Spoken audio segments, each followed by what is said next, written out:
situation in front of us. And I think it's time we talk it out and forget all the fuss.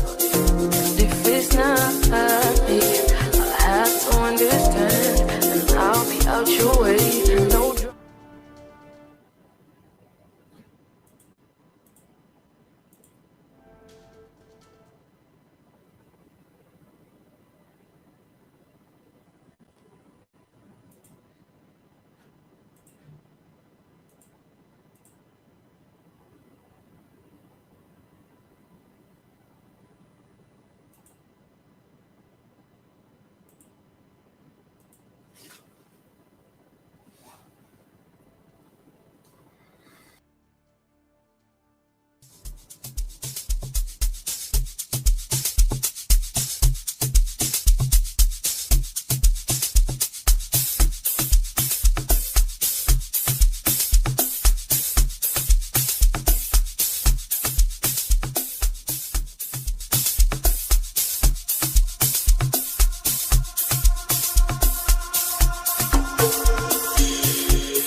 Hey, what's up, guys? How's it going? We're going to be jumping into the game quickly right now. I'm here with Enigma. What's up? How are you feeling for this weekend? What good to be here. What is up, everyone? It is the final weekend of the Super Weekend, so we're looking forward to seeing some of the teams now performing to see who's going to be the team that goes through to the finals. Any predictions, Fire? Man, I don't know. I don't want to jinx anybody. I'm usually like a heavy jinxer, you know. But for today, I'm gonna go with somebody that we have not seen in this NPL Super Weekend at all so far, and that's gonna be Men of Blood. Let's hope and see if we can see Men of Blood in the final zone here tonight. All right, let's see. All right, so there we go. All right, so we're hopping in with the guys for today. Guys, I couldn't get my map screen in today, so we got only map screen in on this first game. So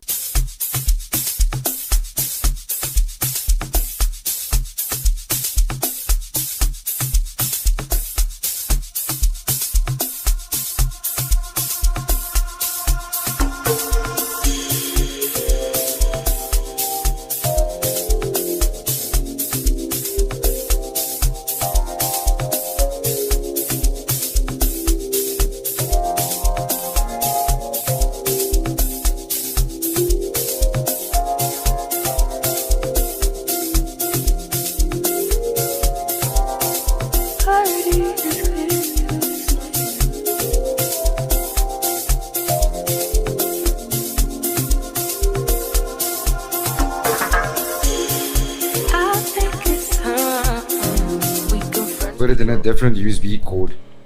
That helped yeah. my had the same problem. Yeah. I'm trying to do that. Well, in the meantime, we'll be live soon, but the let me just share the game with so you can start to see the game. So just be casting while I'm trying to look through what the potential problem is. Yeah. Alright, so we win. All right, you can go. Alright, 10-11 on the move. Been a couple engagements, no gaming, lost a player there in the rotations. We already see there this barrage as well, running into Free Esports. And it looked like that this barrage won that fight, picking up 5 kills in total. They picked up the one player there from no gaming in the rotation, as well as completely wiping out Free Esports. Currently on the rest of the map, everyone is just starting to rotate towards a zone, trying to find the spots inside of zone, trying to guess where this final zone will be. 10-11 also right there on the tails of Afro Gaming. You see Afro Gaming got out of the vehicles and Afro taking some shots there onto 10-11 in those vehicles. Doesn't manage to get any shots on in. 10-11 also grabbing up a few more extra vehicles, always going to come in handy. Going into that shelter area right on the edge of that eastern zone. And 10-11 might just run into the remaining no gaming coming in there right in front of them on the northwestern side. And it's still pretty slow game so far. No big engagement or pushes from any teams just yet, except for Free Esports running right into this barrage. RSG also there in 10-11 right there in front of him.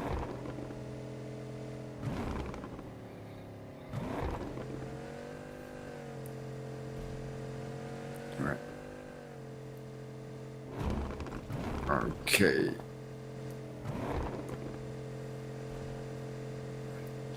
21st Century getting knocked there in the kill feed as Afro is engaging with 21st Entry right there on that southern side. Already losing to one player at least. And Team Afro, they didn't even pick up that kill. Somebody else stole the kill there for Afro Gaming. And it was the team there from Habital stealing that knocked player from Afro away. Team Afro now pulling up right there on top of them. I'm sure they probably heard those Habital Gaming as criminals right there on that side, right below them, picking up that knock from Team Afro. Or maybe we'll see an engagement here between Afro and Habital Gaming. Two very strong teams. 21st Century, they did lose their first player. And it was Baby that went on out for 21st Century. And not the best of situations for 21st Century to lose one of their fraggers in such an early state of the game. See, there's Sexpen not too far away.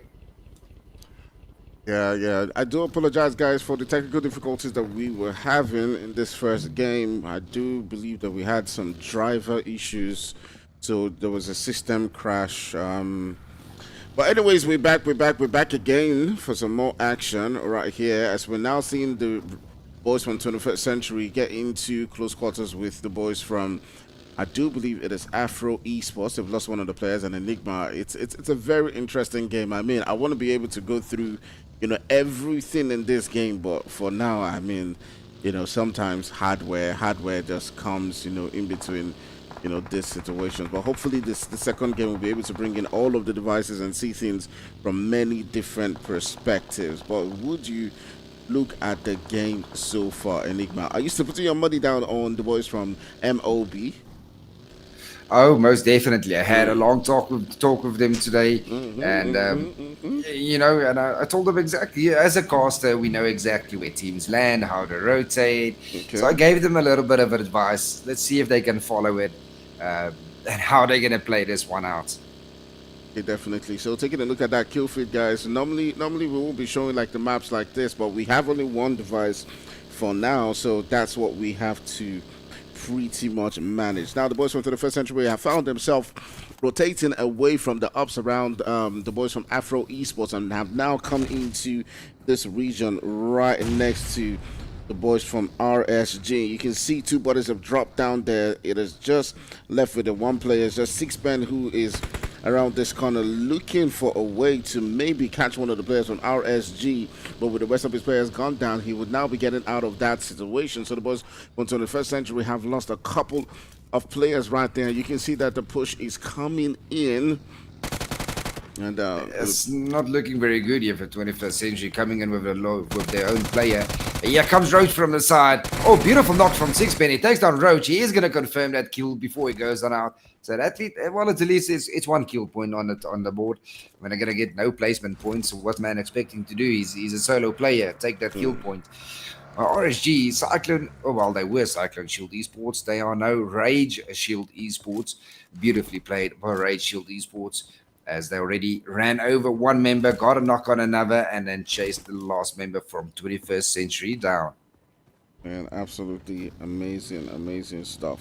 But speaking about amazing stuff now, we have the boys from No Gaming inching quite closer towards, I do believe it is the boys from Apex, and you can now see that Rusty is right next to CXLD and is cooking those nades. I do believe if he's able to bounce it into that position quite clearly, he might just be able to do the damage as required, but he comes out immediately, he drops it into the ground, and that would definitely be the boys from No Gaming losing one player.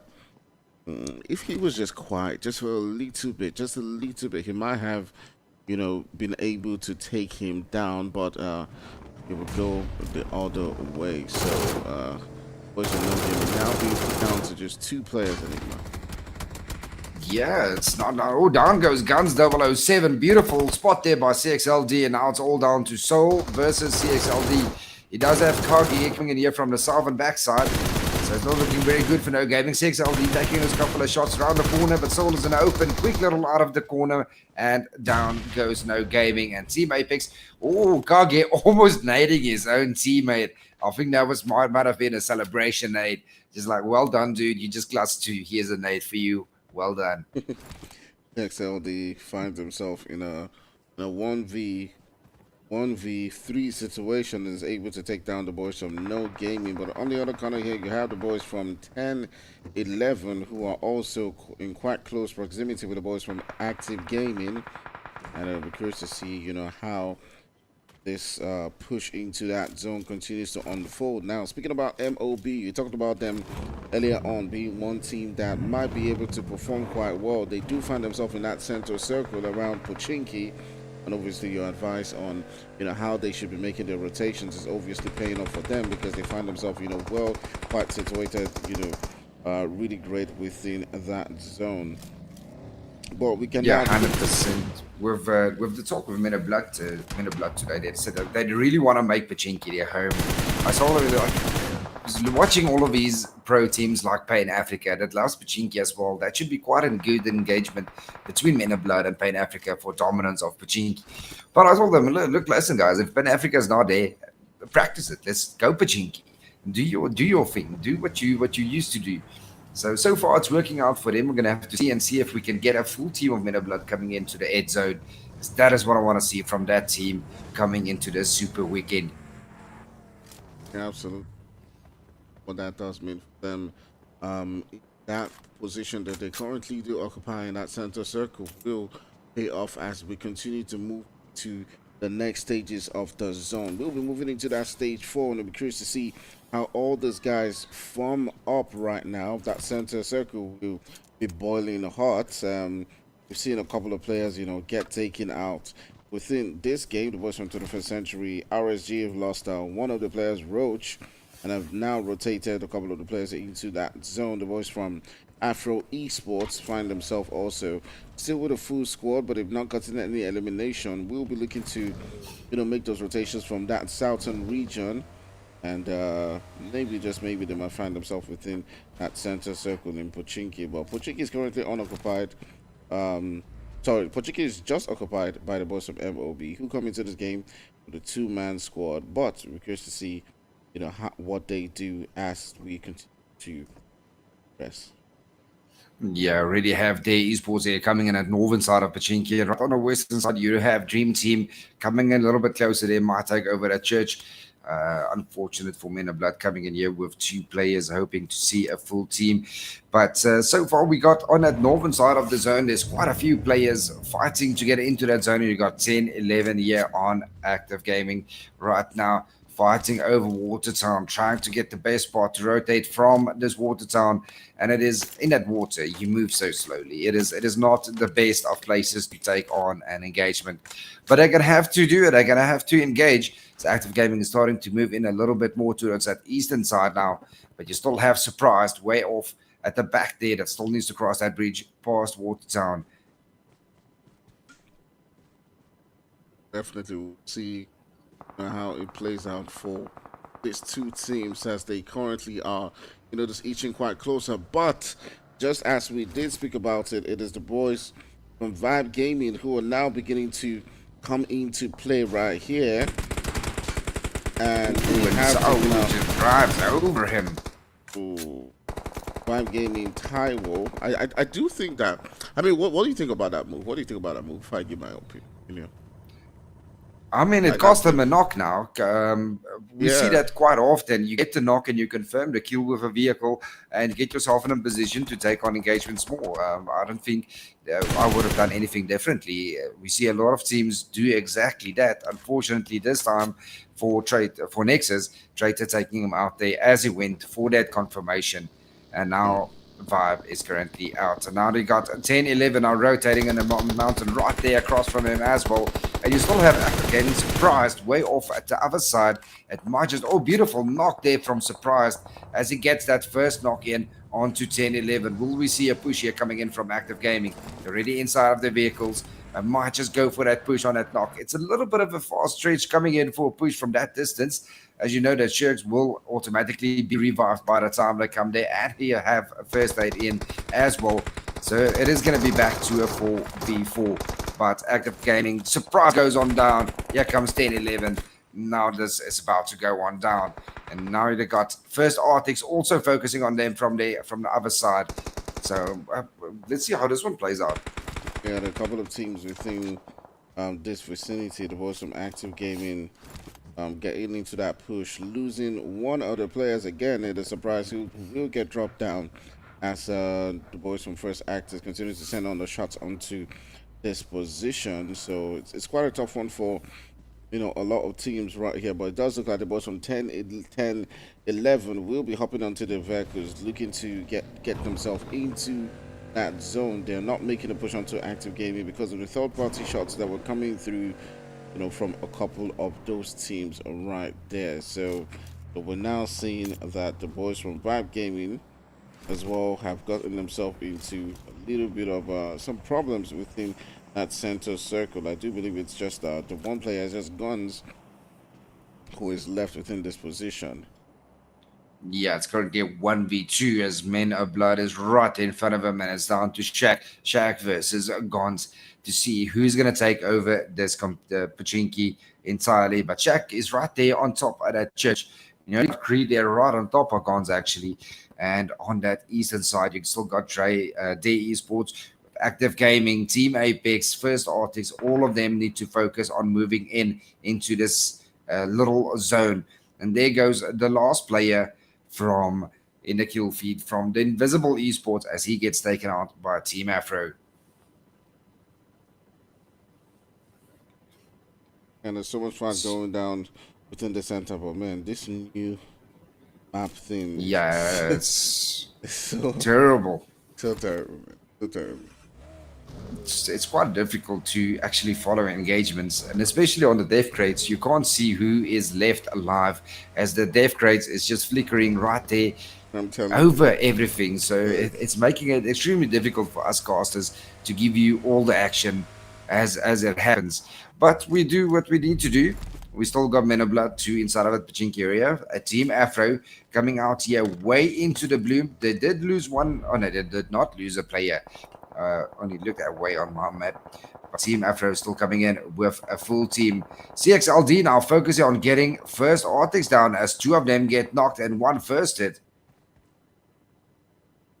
First Arctics already losing Flocky 069 and 69 Mash also currently knocked down. It's down to Firsty 007 and Your Might. Can they keep and get into that zone? They've got Team Apex right there on top of them, but we all know how dangerous Kage is. Bigo does take down Cree there from Men of Blood. Men of Blood now. Oh, down goes Shaq, as well as Bigo takes out Shaq, and that is it for Men of Blood. Now we got Apex here right on top of First Arctics, and Yoma trying his best to get an angle there onto Kage, but I think Kage has them pretty much pinned down from on top there. This is very difficult to fight down, upwards, up a hill. Yeah, up the hill, you definitely have that height advantage. You can use your third party eye to see them moving in more clearly, and from the bottom, there's only limited view for you. There's nothing you can do. So it's very difficult to play uphill battles. And now Kage coming in from a side. Beautiful flank there from Kage. And he is definitely going to spot Firsty. Down goes Firsty. It's all down to Your Might. He's got CXLD right there in front of him on top. And this might be it for the First Arctics fire. Yeah, First Arctics find himself in a very sticky situation as Kage does change his position.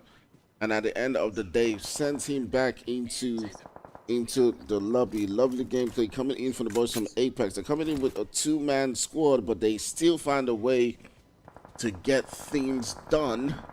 The current sitting down with 7 look kills, at Ray Shield Esports coming in here with a third party on Apex fire.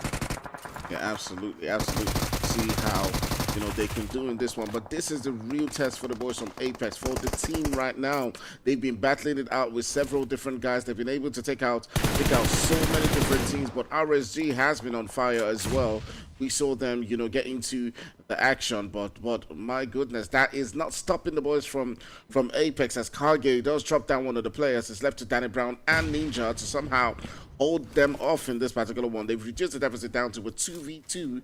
Remember that the boys from RSG had lost one of the players early on in a fight with the boys from 2021. So now in this position, with that one player being taken down by Kage, that does even things out between the two of them.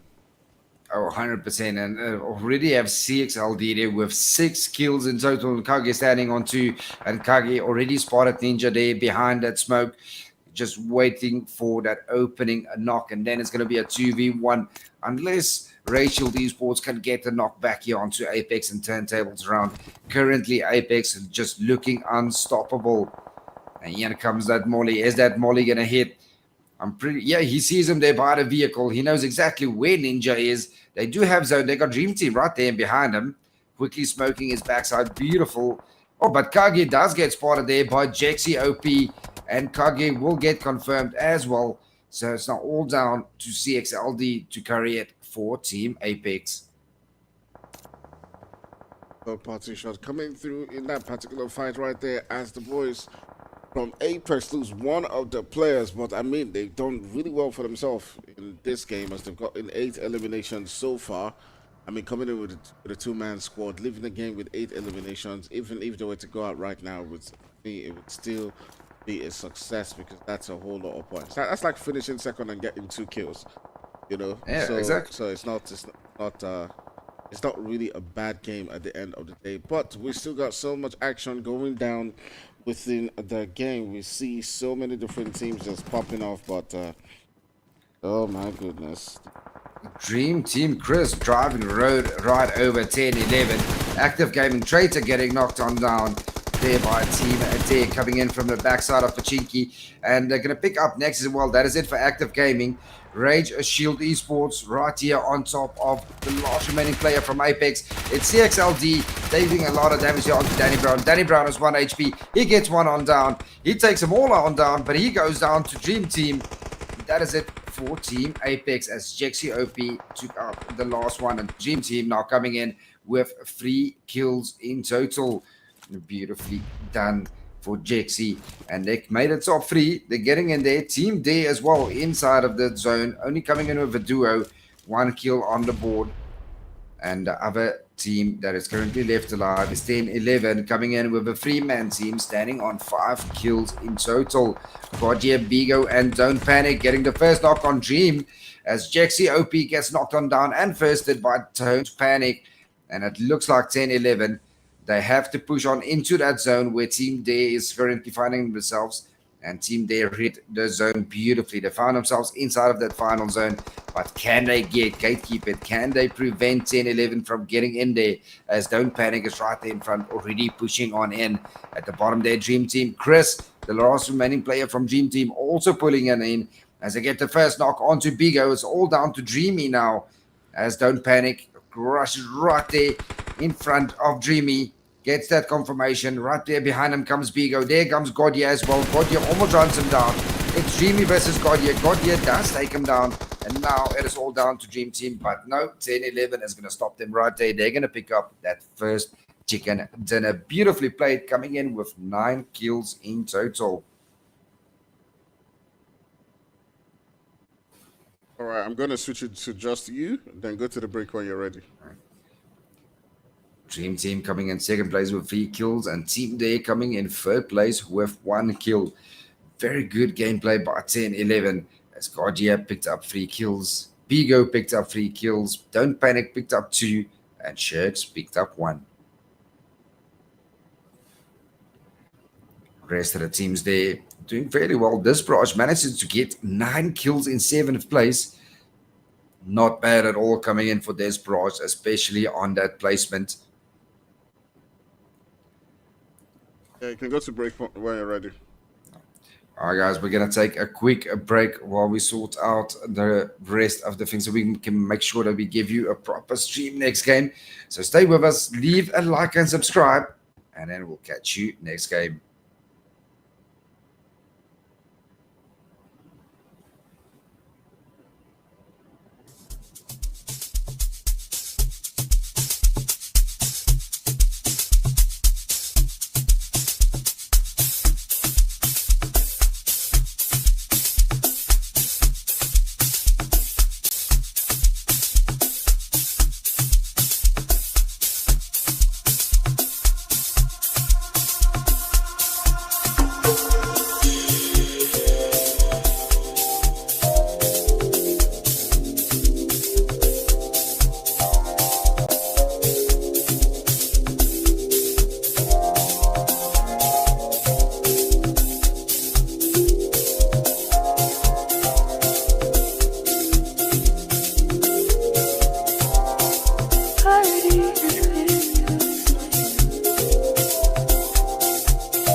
All right, welcome guys back, guys. We are back with game two. Next game is going to be a Miramar game. So let's see who's going to be the best sniper. Who knows the Miramar match the best? We all know Apex love the Miramar matches. They usually dominate on here. Can they continue their streak? Let's jump into the Miramar game and see who's going to take home the second game chicken dinner. Beautiful northern to southern flight path there, starting out of right over El Azahar, going over Junkyard, Minas Generalis La Bandita, just on the northern side of Los Leones, and ending it off just in front of Los Higas. Yeah, this looks like a flight path that is going to, leave a lot of teams, fighting it out with each other. So we'll keep an eye and see, how this one is going to play out for so many different guys here. Majority of the teams can easily get their drop locations where they normally go to. It's only going to be the teams that usually go up to La Cabrera, especially the teams El Paso and even Montenegro is going to be definitely out of reach. So we will see a few teams diving for vehicles, and that is where the muchest, if they do not get a vehicle and get caught out in the open on the road, might just lose a player or two before they even start looting. As you already can see there, 10-11 battling out there inside of Hacienda, and they have touched on ground. So that is going to be where our first engagement is going to be. Absolutely. Keep an eye and see the way that one is going to play out. As the boys from 10-11 will see put themselves into some early skirmishes right here. But speaking about skirmishes, my goodness, what a game last game. I mean, do you expect it to go the way it went? Oh, not at all, not at all. I mean, Apex came in super strong, only with a duo, and then 10-11 just came around the corner out of nowhere. We didn't see them much that game, and they just wiped out the last remaining 4 teams and took away that chicken dinner. And absolutely, amazing stuff going on in that game right there, as they were able to continue to show their dominance and show absolutely what they're capable of. We'll see if they can replicate that in today's game, in this second game, and continue to show what they are absolutely capable of. But we'll keep an eye on this map and see where all the teams are currently position. We do see it moving towards the central region with the boys from Free Esports hanging around that center circle. But where I do believe we might see some early action going down is around that southeastern region. We do have Vibe Gaming as well as the boys from I do believe it's Desperate. Yeah, quite close to each other. Yeah, and Team Vibe also not too far away. That might come in there for a third party, and Active Gaming moving in closer as well. So Los Leones is definitely going to be a hard place, but Los Leones, as big as it is, it can easily take 3 teams without them ever engaging or losing a player and then rotating out of Los Leones easily and safely. So we're going to have to wait and see if they are going to initiate a push and maybe get that first knock on in and come in for the confirmation. But we do see their Vibe moving in quite closely there to Active Gaming. Surprised, as he is just 2 buildings away from him. Well, like I said, Los Leones is so big, so they might engage, they might not. We're going to have to wait and see. Currently, Free Esports sitting in that center position. They have the best zone for this moment, but we all know how hard shifts this zone can do. I'm feeling it in my bones. It's going to move up a little bit more north, maybe towards the El Paso Mountain open field area final zone. Well, we'll just have to wait and see what this Miramar game has in store for us. Yeah, definitely. The zone center circle for now, and that does give the teams a lot of opportunity. But places like El Paso, places like Power Grid are currently empty for now. We will see a lot of teams making the rotations all the way towards that far right region. But there's a bit of choke about to happen in that southern region, which I do think is going to see a lot of teams like RSG, teams like Dare Esports, teams like Disparage, Vibe Gaming, and Active Gaming get into the mix of things. Yeah, and I think especially teams like First Arctics coming in at northeastern, right there on that Militar compound right in the corner. They have to move past Habitable Gaming. You got Dream Team already occupying that edge of the zone. You've got 21st Century that's going to come in that center eastern side of that zone as well. And 10-11 taking at northern side. They're going to have a very difficult task to rotate into this first stage 1 zone to get past 4 teams just to get into that zone. Yeah, absolutely. We're curious to see how that one continues to unfold. The boys from Disparage creating some distance between themselves and the boys from Vibe Gaming.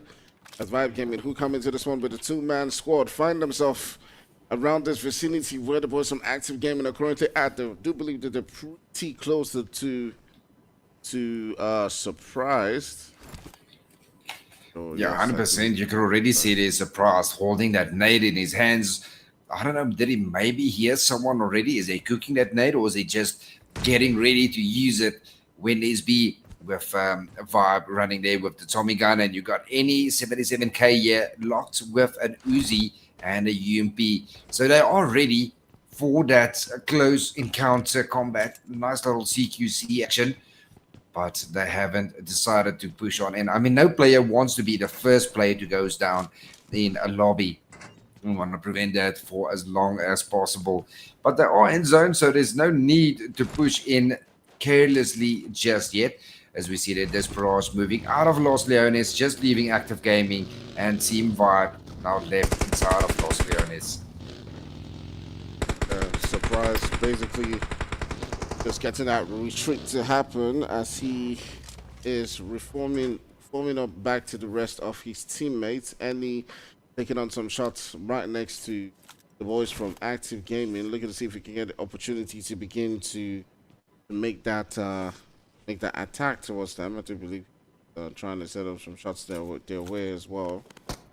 And we'll see, how currently plays out. The two teams just itching quite closer and closer towards each other for now. It does look like the Active Gaming is shaping up, to just stay together, stay compact for now. That obviously is the goal because they're not really sure, the amount of numbers that the other team definitely has. So they want to, play this one quite cautiously. 100%. And I mean, there's so many buildings, so many angles, windows, doors, corners, rocks, whatever, for any team to be behind. So you don't want to be too far away. If you do get knocked inside of Los Leones, you want to have a 2-0 there to quickly give you some cover fire, maybe smoke you out, get that revive on in. So Active Gaming playing this very smartly, staying so close to one another, just in case they know there is enemies with them in that same vicinity. They're not just sure exactly where. But interesting now, this game, we see that Apex that currently in the first game came in with a duo, now this time coming in with a 3-man team as Carlos joined Team Apex for this game, as well as Men of Blood also now coming in with a 3-man team. But Team Vibe came in with a duo. Some of the players might just miss that codes, or maybe they were busy doing a Kamehameha on Levick and just forgot to check their groups. Yeah, absolutely. You do find yourself in those kind of situations sometimes, but speaking about finding yourself in situations, things are building up quite slow in the Miramar game for now, but all of these guys are trying to see if they can get that one opportunity to begin on the action. And speaking about action, the boys from MOB find themselves within this vicinity right next to the boys from Active Gaming. Surprise, taking on the shots right there onto Rage. Not being able to do quite the damage that's required to put them down to the ground, but that's look like the boys from MOB. We'll just be getting out of that one. Because they're Men of Blood coming in to pick up a couple of vehicles, almost being caught there in that line of sight of Active Gaming that could have gone very badly if they got a first knock on Men of Blood. But luckily for Men of Blood, being able to get that vehicle and move away from an aggressive engagement. Looks like they're about to form up again onto Rage and be a full team again. Team Apex moving in closer towards that. I know they're still there in Minas Generales, exactly where they landed. 21st Century also moving up a little bit more towards the Dream Team side. I think we might just have an engagement between Dream Team and 21st Century.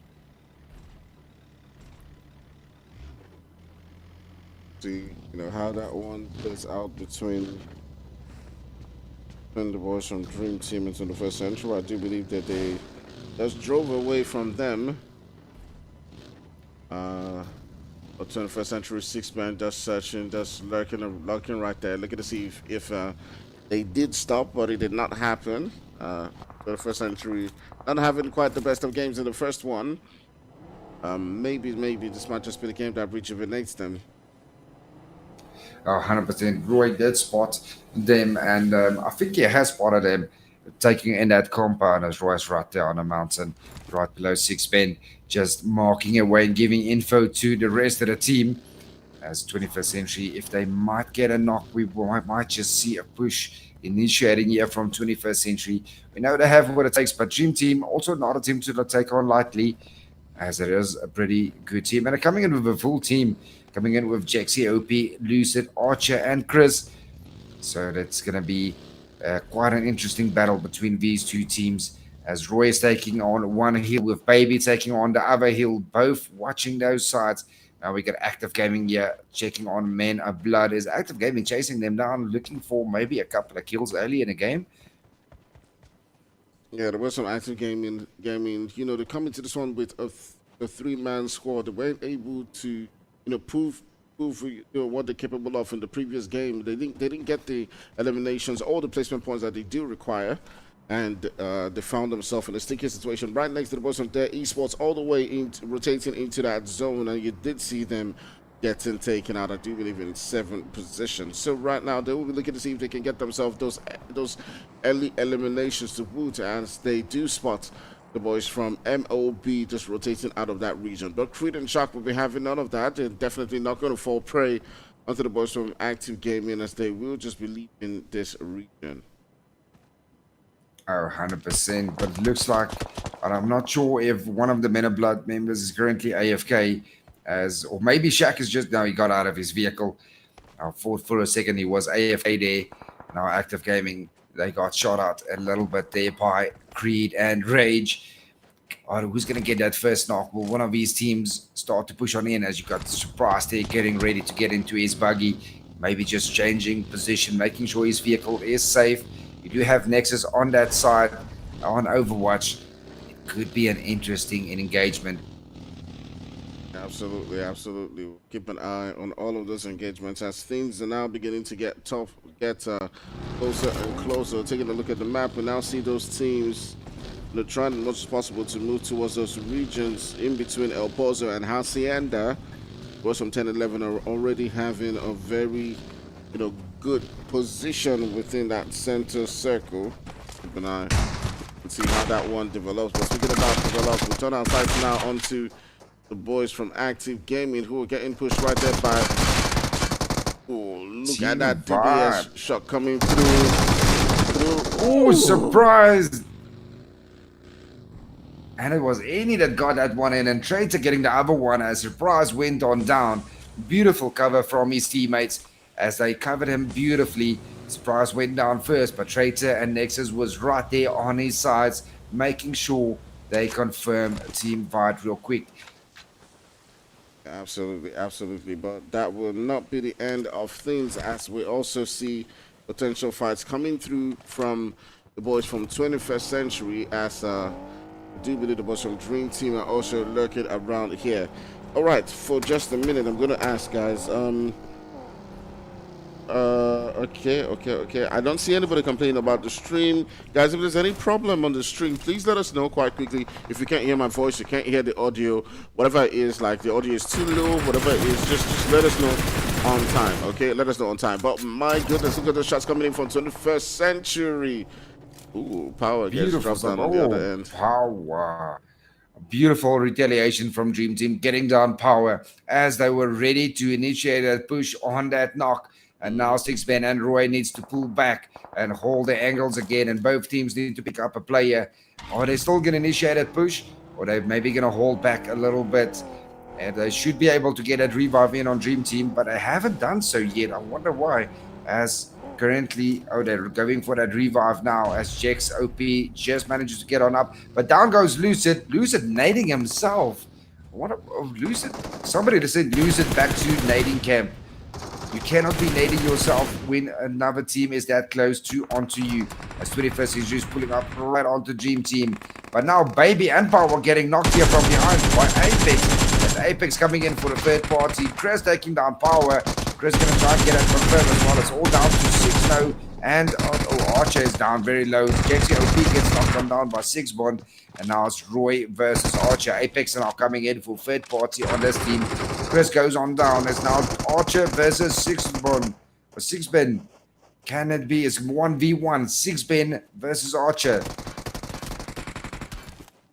And here comes Apex. Apex taking them all out. It's now all down to a 1v3. 3-man from Apex coming in on 6-Ben, and they're going to take out the final player. Right, that final kill going down to Uncle Luz. Uncle Luz, as the boys from AFS come into this one and get those 2 bits of elimination. Stop them in their tracks right there. So amazing stuff going down, and I think the winner in this one is Apex. Yeah, 100%. I mean, 21st Century looked like they had the drop on Dream Team, getting that second knock on in, initiating a beautiful push with Dream Team nading their own player as well. And then just like that, Apex came knocked 2 from 21st Century. Well, one of them got stolen by the Dream Team, but they managed to knock on 2 and turn the tables around. Dream Team took out 21st Century, but then Apex taking out that final player. So 2 teams going out right there in that vicinity. Rest of the teams, there is our zone. Stage 3 right there. I think it's still going to go towards El Paso. I just feel it. The zone is whispering in my ear. Yeah, it's going to be an open field, Crater Fields, maybe final zone. Going to have to see as Desperage and Team D is in that vicinity with Raid Shield Esports as well coming up there. But you really have No Gaming taking that mountainside. Habitable Gaming as well, quite close to another team in the side of that zone. And Habitable Gaming on first, Arctics. All right, so first Arctics is pushing up onto this location. Weekend currently finds himself all alone right next to Floki and the rest, but he's popping out the nades. One of the players is currently being dropped down. He's down to pretty much just what is 1 HP. I'm not sure what the move is going to be right here, but he's got to find a way to make that push onto them. Yeah, first Arctics pushing in strong with a full team, and it looks like Habitable Gaming is starting to get their vehicles and move out of there, trying to disengage from here as Criminal is taking his UAZ and he's running for it, trying to get away from this engagement, leaving behind Lover and Wicked completely as Firsty is moving on in. And here comes those nades still from Wicked and from Lover, trying to get down first Arctics, unable to fall away from that. But here comes Criminal back again with his UAZ from the top side. Oh, maybe this was a tactic, making them think that he left.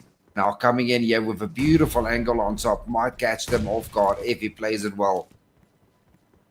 Yeah, absolutely. Criminal trying to hold a position that might give them that advantage. And you can see now the boys from First Actis are beginning to feel it as they have one of the players who's been dropped down to the ground.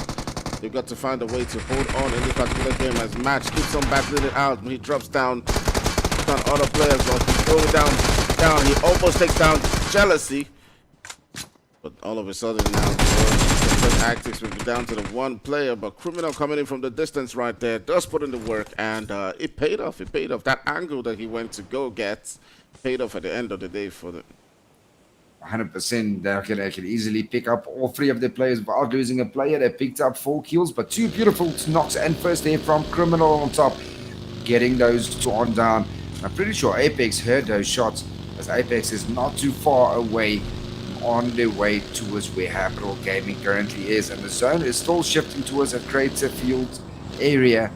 And it looks like my zone whisperer was right. We might just see a Crater Field right in front of El Paso.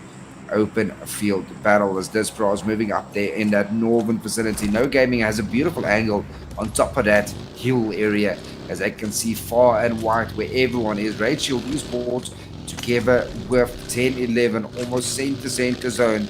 Men and Blood now right there on top of Invisibles, and right there at the bottom south we've got the Rage Shield Esports starting to move in as well.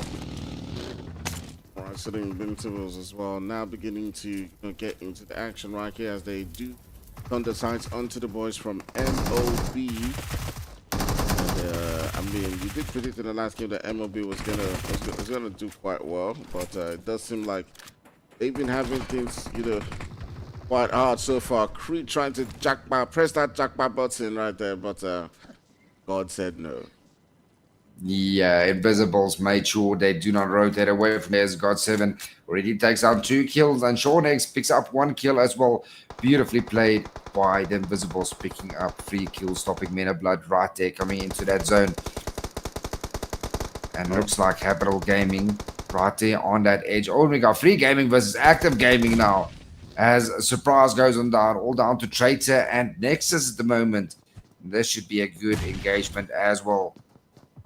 Yeah, absolutely. The boys from Active Gaming lose one of their players. It is a Surprise who's been knocked down. They try as much as possible to see if they can hold on in this position. But Active Gaming will now be down to the last player. It's just Nexus who's left in this position. They do lose 2 of the players. What looked like it was them in the front foot is now them losing bodies right here, and it's just Nexus who's left in this position to try as much as possible to defend. But that money coming in will definitely do a lot of damage. They keep on sending the nades, but he's trying as much as possible to see if he can heal. And confirmation definitely coming through. The smokes might just be able to keep them blinded for now, but it's looking like the inevitable is about to happen. Oh, the fire Mondu there. We have the Molly from outside, right on top of Nexus. If he moves, he's going to be on fire. He needs to stand dead on still, but looks like fire or Free Esports. They want to finish this off quickly because they need to move into that zone, and they do exactly that as Mondu gets that kill from outside of the rock. Beautiful angle there from Mondu.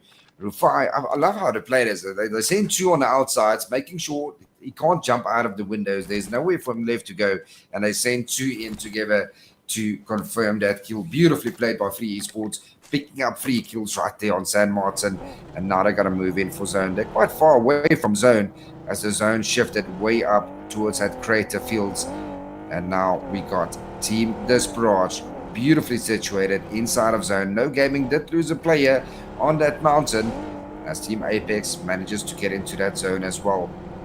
Yeah, absolutely. We'll see, what that continues to mean for all of these teams as they continue to, make the rotations into that zone. The boys from Invincibles are making rotations not too far away from Afro Esports, and might these 2 teams, get into what is a skirmish. I do believe that Afro Esports came into this game with a 2-man squad.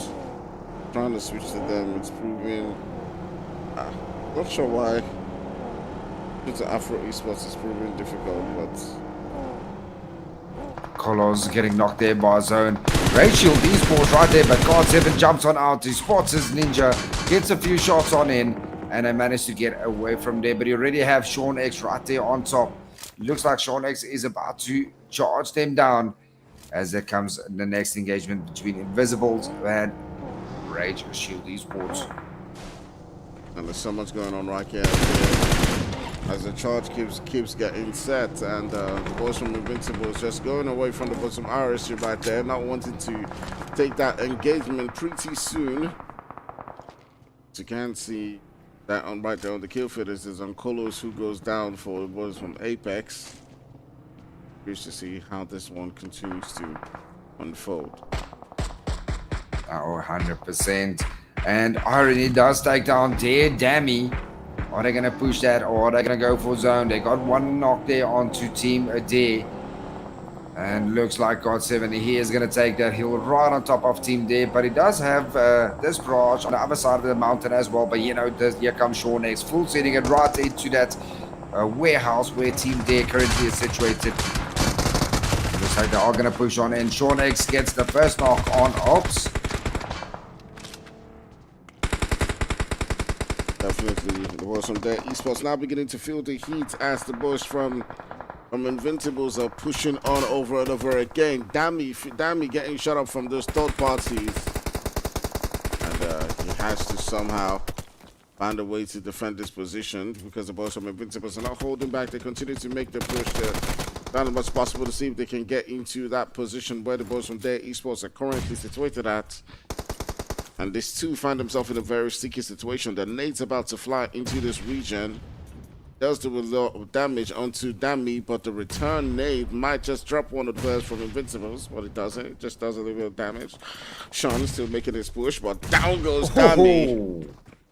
And that does leave me alone in this position right next to 3 players coming in from Invincibles. And there goes Team D, completely wiped out by the Invisibles. Beautifully played as God7, picked up 5 kills. Shornek picked up 2. They did lose Choco by coming in with a 3-man team right there on the edge of zone of Creative Fields. Beautifully done. This barrage on that mountain doing a lot as well, coming in with a lot of angles as they are right there on that northern side, quite close towards zone. And currently in the eastern side, we still have 10-11. Team Afro managed to make their way into that zone, and RSG coming in as southern side as well, pushing in right into 10-11. Managed to pick up another kill, 4 kills so far for Rage Shield Esports. Roach on 1, Manny White C on 2, and Danny Brown on 1 kill. So there was an RSG found himself in a little bit of skirmish too as well. That's several different teams on their onslaught. With this, oh my god, that is making it so difficult. Yeah, definitely making it very difficult to see who is left alive and who is gonna take that net engagement as 10-11 gets knocked on down, and they're gonna lose Bigo. Not a player to lose easily, as Bigo is one of their best players, especially coming into a final zone. Down goes Wicked as well as Apex, taking them all on down. And looks like now it's all down to Lover. No, still got Jealousy left alive as well. Afro gatekeeping 10-11 years. Don't panic. Gets knocked on down by Hunter. Beautiful shots. It was actually aimbot that gets him on down. Neo confirms that knock. 10-11 lose another player. Team Afro still coming in with a 3-man team. Beautifully done by Team Afro so far. Still got 10-11 with 1 player left. It's all... still got Shurgs as well as Godya and Shurgs. Both is alive in 1 vehicle, rotating right in front of Team Afro yet again up that same mountain. And they managed to get past safely. Disbros getting the knock on Jealousy from Habitable Gaming. Knocked and firsted. Invisible Sean X go on down. Back to a 2-man team. And I've got Rage Shield Esports right there in front of him. Center zone. Rage Shield Esports looking very strong coming into this Miramar game as CXLD from Team Apex goes on down to the play zone. Absolutely amazing stuff. There's so much violence coming down at every single corner as we see the teams battling it out for that center circle.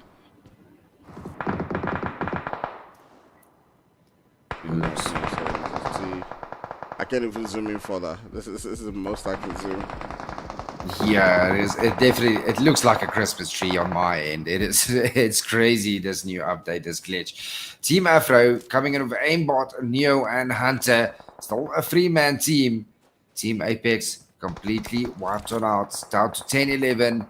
Rage Shield Esports. Team Afro right there on top of one another. No Gaming still have Rusty, 1 player left as well. Disbro is coming in with a full team, 10-11 with a duo, and Rage Shield Esports also coming in with a full team. Absolutely. So much action at every single corner. Some RSG coming aside to enter Disparage. Disparage just sitting now with a full swap for now, but Stallion's currently down. Joyboy and 5 left to somehow hold this position with the third-party shots flying in from left, right, center. And Disbros getting that first knock in onto the Stallion, and now they are outside of zone. Oh, that nade doing a lot of damage there onto Ninja, but he manages to survive the nade from 10-11 right there up the mountain. Rachel is about 7, takes down 2, but he goes on down to Sean X, very low, and Irony. Oh, Irony, Sean X goes down to the play zone again. Irony might just get knocked as well, as they are quite far outside of zone, and that is it for the Invisible. 3 teams remaining. Team Afro, 10-11, and Rage Shield Esports. Absolutely amazing stuff. I suppose some Rage Esports have been battling it out to see if they can get themselves that winner chicken dinner finally right now. They do have the numbers to make that happen, as they're currently sitting down with 4 players. Manny was knocked down, but they've been able to get that revive back. And they've been getting into so much action so far. But the boys from Afro Esports will be looking to see if they can get back that form that they had in previous weeks in this particular game. You can see them continuing to put up some good performances up on that game so far. 100%. But that position that they hold is very, very tricky, Enigma. Yeah, it's never easy to play from downhill upwards, especially with a team with like Rachel Esports taking the stop side, just nading and knocking anyone. They got Danny Brown and Manny Whitey on one side with Ninja here on top, just gatekeeping them from rotating on this side. And just like that, it's all down to aimbot here. You also have 10-11 right there on top of that mountain, getting a nice little overview as well. And now it's all down to Manny Whitey right here on top of aimbot. And this might be it for Team Afro. It's so difficult to play here from on top. He does get one knock on in, and Danny Brown, he gets a second knock on in from aimbot as well. It's all down to aimbot and Hunter if you can get that revive in. They're right there on the edge of the zone. Manages to get a first aid in. And he confirms Danny Brown. He's going to confirm Manny Whitey as well, making it a duo versus a solo on top with only Shakes currently left with 10-11. And 10-11 now outside of the zone with nowhere else to go. He is going to die to the blue zone. Raid Shield Esports down to the last 2 players, as well as Team Afro down to 2 players. It's a 2v2. Here comes Roach and Ninja. Can he get that revive on in? He sees Roach there on top. But currently, Rachel Esports have the height advantage.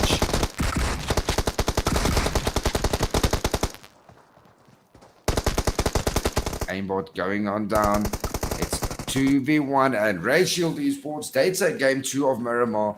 Beautifully played by Rachel Esports, winning that game with 9 kills in total. Second place, Team Afro coming in with 8 kills. And in third place, 10-11 coming in with 1 kill. Invisibles, God7 coming in there with 6 kills in total. Beautiful game by God7 there.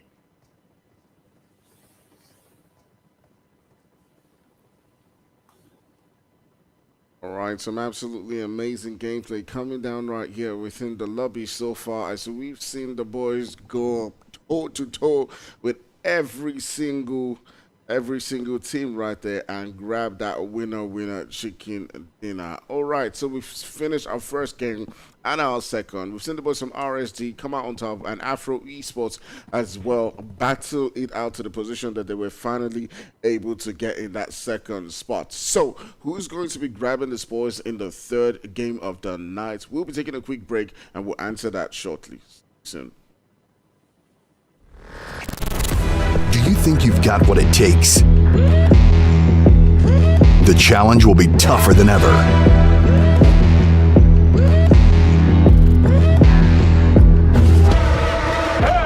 In 2023, International Esports has a new home.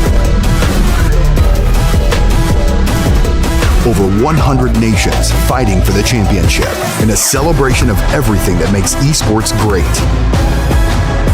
Who will rise up to the challenge? Who will be the world champion?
welcome back to our third game, our second final game for the Super Weekend Day 1.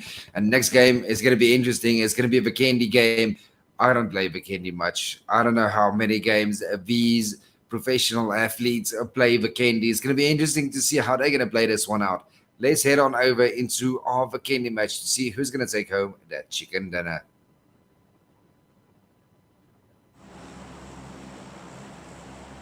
Oh, and what a horrible fight ball fire.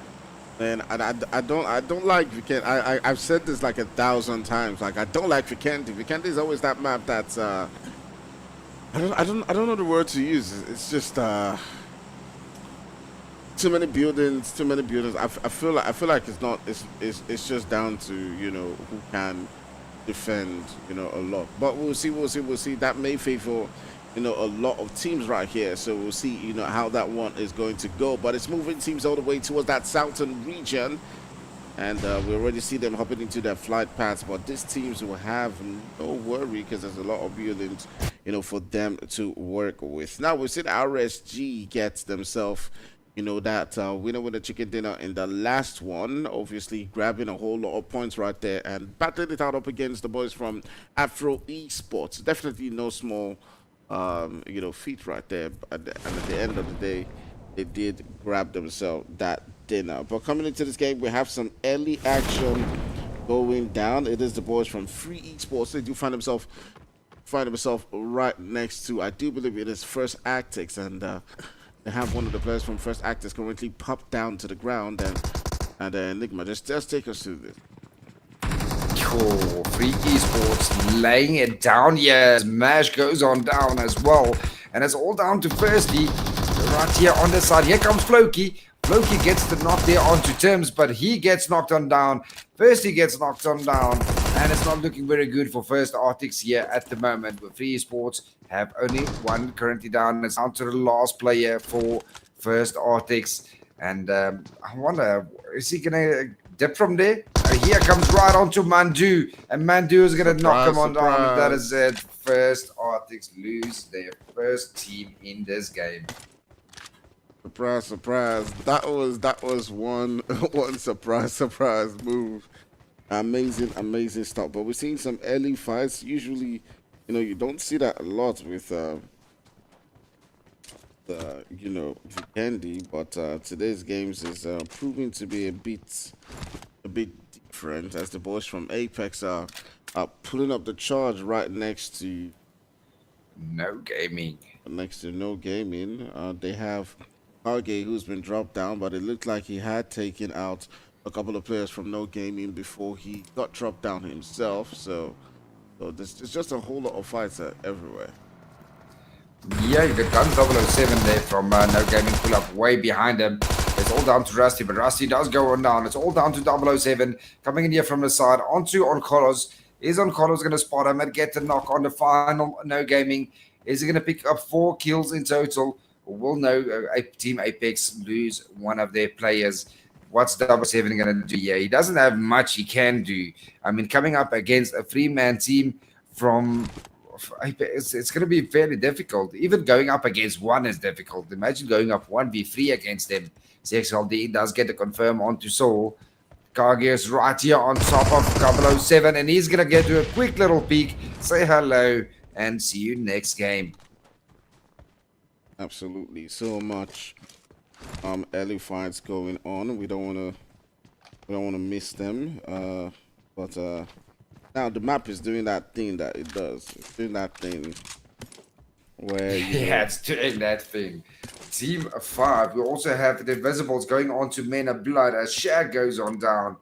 Now all down to Creed. And I think, yep, that is it. Going to be Men of Blood all getting wiped out.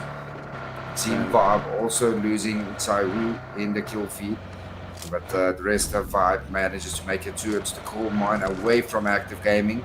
Now we got Habitable Gaming and 10-11 going at it right down at northwestern side. Ooh, Wicked goes on down. Beautiful. 2 knocks on Habitable Gaming for 10-11. Can a weapon on in as Bigo initiates that push right in front, followed by Shreds. Love it is right there on the side. But they do have one on top of them as Habitable Criminal managed to get that revive on in, and now it's a 2v2. But he does have God here on support right there in front of him, and don't panic off in the distance. Gonna make it impossible for Lover to get to the rest of the team. Criminal goes on down yet again. It's all down to Jealousy. Jealousy gets knocked on down, and our Lover is the last remaining player for Habitable Gaming as State 11 quickly pick up 3 kills.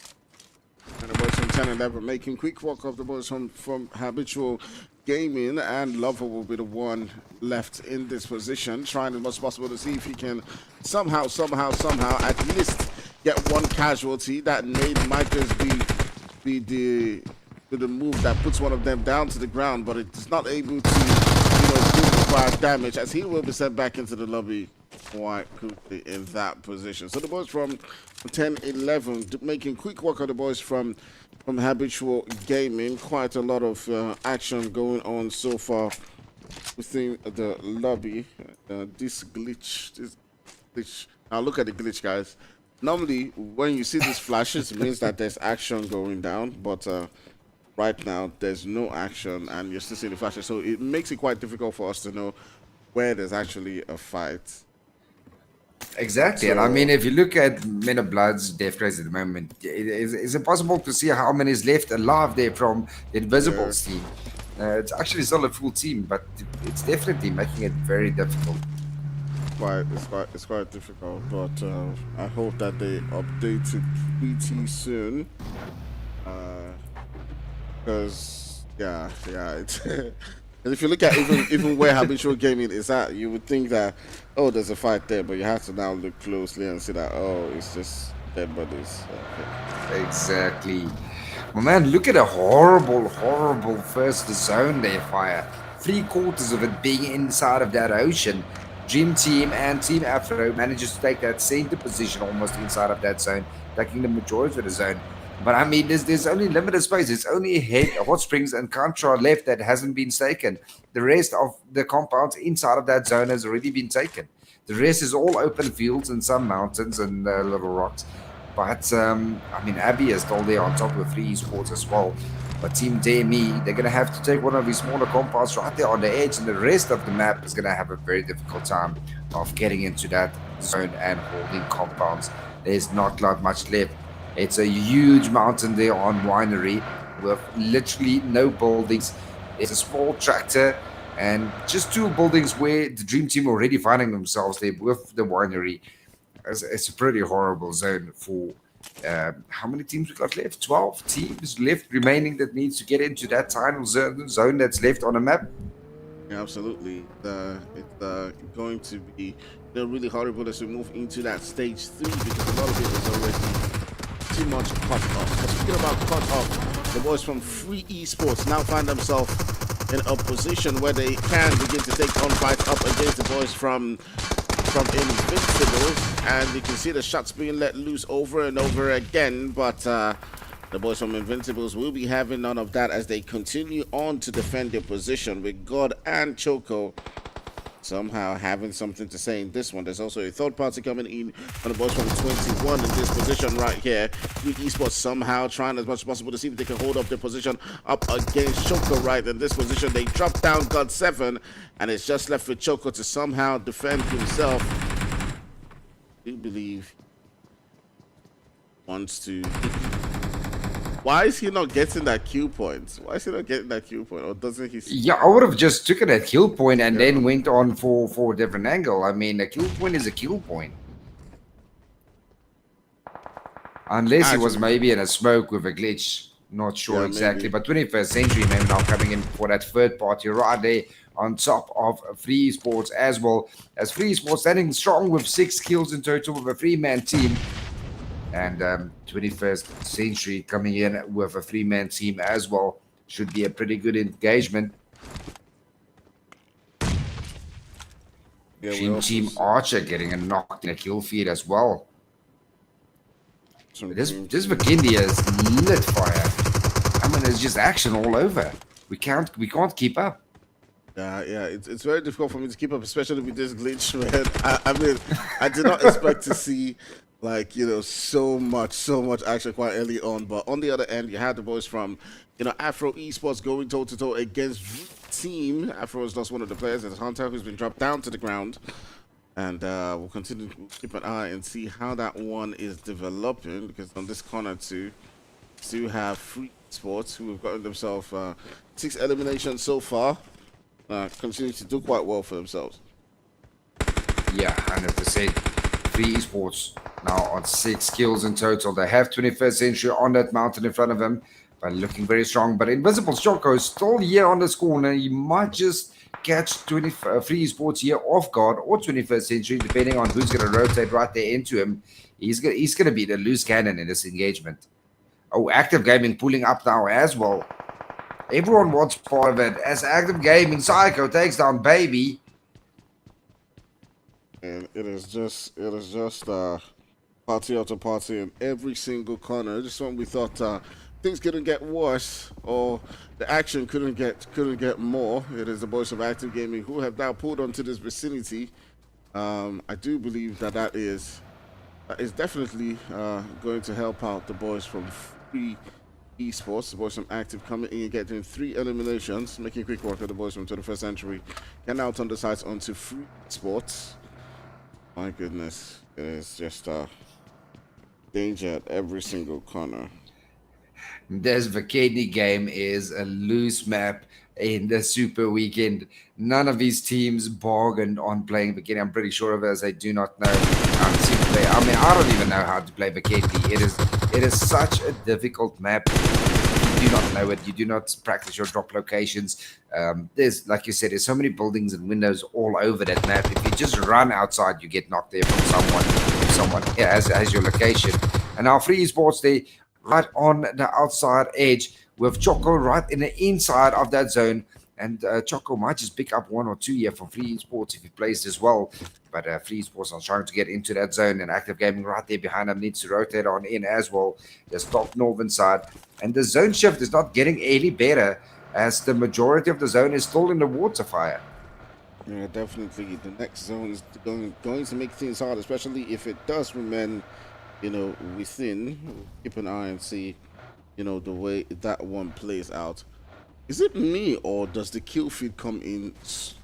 Is the kill feed coming in slow in this particular game? It is definitely. The kill feed is slower than the actual action itself. Because, I mean, Rafai just went on down in front of us, and then it popped out on a kill feed. So there's definitely some glitches here in this game that's just... They gotta fix this soon. Yeah, definitely. All right, so Traitor holding quite another interesting angle. Surprise has 3 teams to his right. He's got to be careful. But he does look like he's going in for that confirmation. Traitor standing on guard. Right there on this hill. But there's also... Joker's told that loose cannon is still right there on that edge of that zone.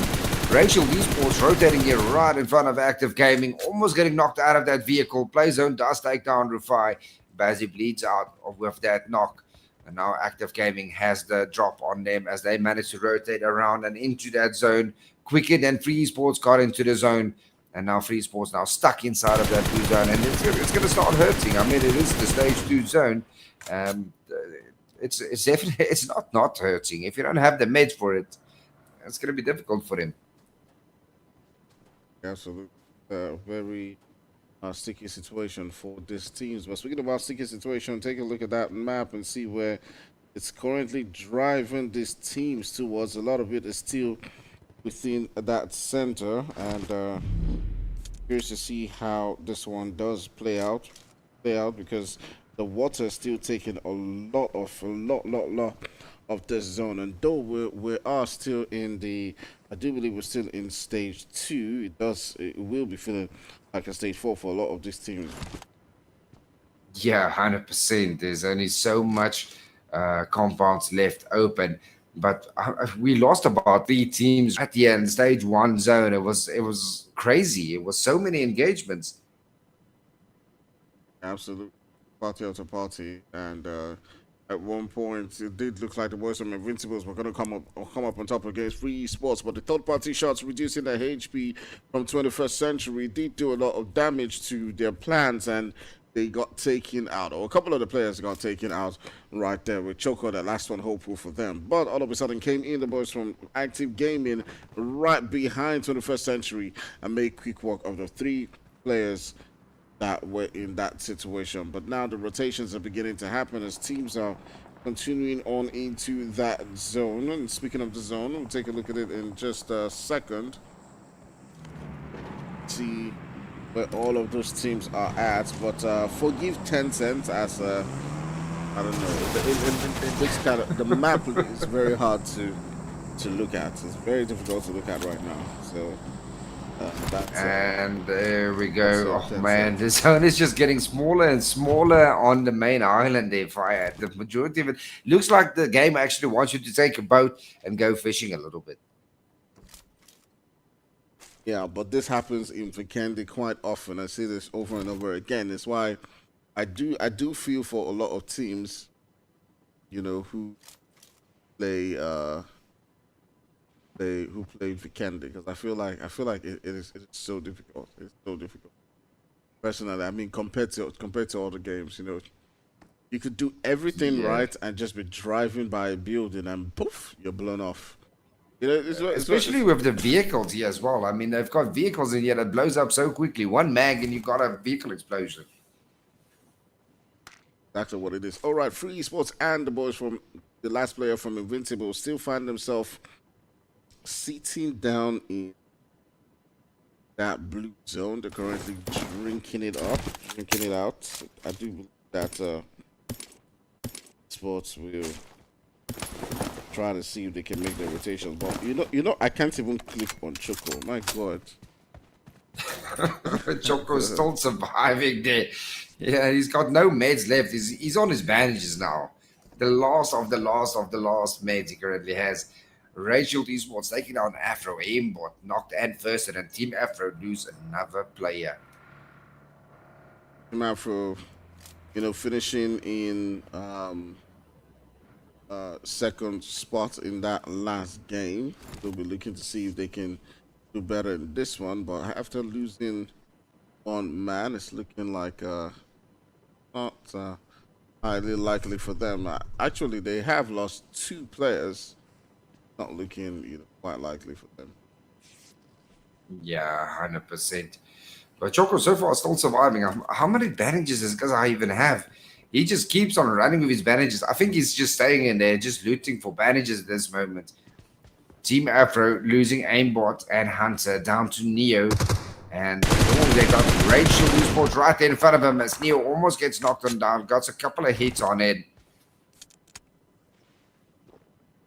RSG and the boys from Afro Esports going toe-to-toe again. But this time around, the numbers for RSG might just work out for them. That Ninja can make that push onto that position, and the boys from RSG are currently not quite aware that they're facing a 2-man squad. If not, they will probably be a bit more aggressive in this position, because certainly they do have the numbers to make it work. I think they rather don't want to lose maybe their compound that they're currently holding. It is quite a distant push. I mean, even if you do get a knock, by the time you get there, that member will be up and healed up already again. And right behind them, they do have the team from the Dream Team. And at the bottom, they got the Day Esports as well. 10-11 taking out the last of Active Gaming. 10-11 coming in strong still with a 4-man team, standing on 8 kills in total already. Yeah, 10-11 taking out the boys from Active Gaming, and it's been quite a game so far. 10-11 now lighting things up. They've not had quite the first 2 games, but this might just be the one that currently does boost them up. With Beggar currently sitting down with 4 eliminations, and they can now continue to make the rotations into that zone. So we're still sitting down with about 10 teams. It's still quite difficult to take a look at, and Vikendi is not, you know, the biggest best of these maps. guys. Exactly. with a lot of it within that water. But you got the boys from Afro Esports and Arrow SG within that center. Arrow SG going to sit down with a full squad in that one, with the boys from Dream Team as well as the boys from Apex to have their numbers. And be curious to see how this one continues to play out. Although it looks like there's a team close to Afro, there's none actually close to them. Those are dead bodies, and that's an error where the thing just keeps flashing, and it's quite annoying. As you can see on the southwestern region right there, 10-11 has taken out the boys from Active Gaming, boys still showing. So Team Disbro's running right into Team Apex there on that northeastern side, and they've got 5 Gaming right there on top of them as well. 3 teams on that northern side. We might just see quite an interesting engagement as Boji is currently all alone there versus Team Vibe, and right in front of Joy Boy you got CXLD from Team Apex and on Colos. But currently Boji has an entire Vibe team that he needs to defend off. See if this one does lead to a top skirmish between the two of them, because we do know the boys from Apex, I do believe they have just players board right here. It's Kolos, Kage, and yeah, it's just 3 players. So the numbers definitely favor the boys from Disparaging. We're curious to see how they hold up. But the shots coming in from Oncolos might just be use that advantage that the boys from Disparage currently have. See how that one does play out. But currently, Invisible's doing very good as Choco manages to make it to the edge of this new zone. He managed to get himself a couple of bandages more in that compound. He survived it all and made it on in. And now Apex right here in front of Disparage. And Disparad's now in the vicinity of 3 teams. You got Choco on his northern side. They've got Vibe right there in western side. And Team Apex right there in front of him as Kage is taking that bridge right on top of them. I think Kage might just get that first knock onto Disparage.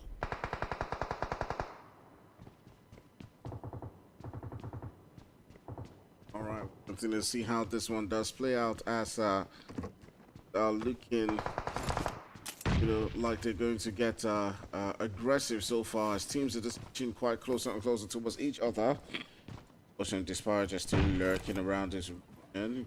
They made that rotation, and they're close to Kage. Kage does find himself caught up from the rest of the players from Apex. Might prove to be dangerous for. Oh, definitely. If he gets on knocked, then Apex will definitely lose Kage. There's going to be no help on even trying to remotely save him. We have a full Disparage team moving in closer towards Kage. But if Kage in the return maybe gets to one knock, then we will see Apex moving in closer to try and finish off their team. It's all going to come down to who's going to see who first, who has the best aim, and who can get that first knock on in. Apex still watching the top side there as Dream Team has a beautiful position right there, center zone, coming in here with the stage 5 zone. And finally the zone moves out of the water more closer towards the inland. And it looks like it might just end there where Dream Team currently is, with Apex in that zone as well already. Team Afro and Ray Shield Esports just on that western edge of the zone, and Free Esports taking that northwestern side. Team Vibe also moving in closer there on the edge of the northern zone. Definitely crazy stuff. We did see, their esports feeling the heat from 10-11 as they get sent backpacking into the lobby. Barry still holding this corner. How that one play out amongst these guys as we are currently moving into the later stages of the game. That zone shifted once again, and now's here when things will get super interesting, because all these teams have got to start to make the rotations into that spot. But we got Dream Team sitting down quite comfortably. I do believe that position might lead to a skirmish coming down between the boys from 10-11 and Dream Team, as they are along the same axis. No, 100%. They're going to have to rotate away from me. And the only way to rotate is to either take on the team in front of you or maybe smoke your way out.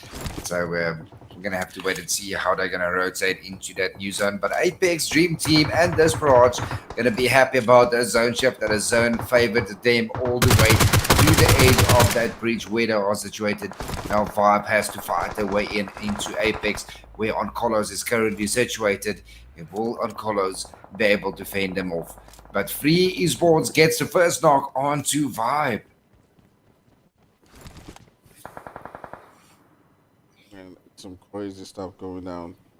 And every one of the boys from Vibe Gaming trying to hold their own. It's just action and party after party at every position. But only few teams have got that center circle locked down. How it plays out for all of these guys. Vibe trying to snake their way in. That I don't know if Rachel Esports might spot them there from that top side. I mean, from that distance, Cross don't render in, so it doesn't really matter if you do. But Manny does manage to pick up Team Afro as he knocks and confirms Neo. And Ray Shield Esports now on 4 kills, and they can push it to the new zone. But I have to fight their way into Vibe Supremo does get spotted and knocks on down, all down to Gonzo 7. With Dream Team there manages to get right into that vicinity of Apex, and Racial Esports going to crash right onto Oncolos.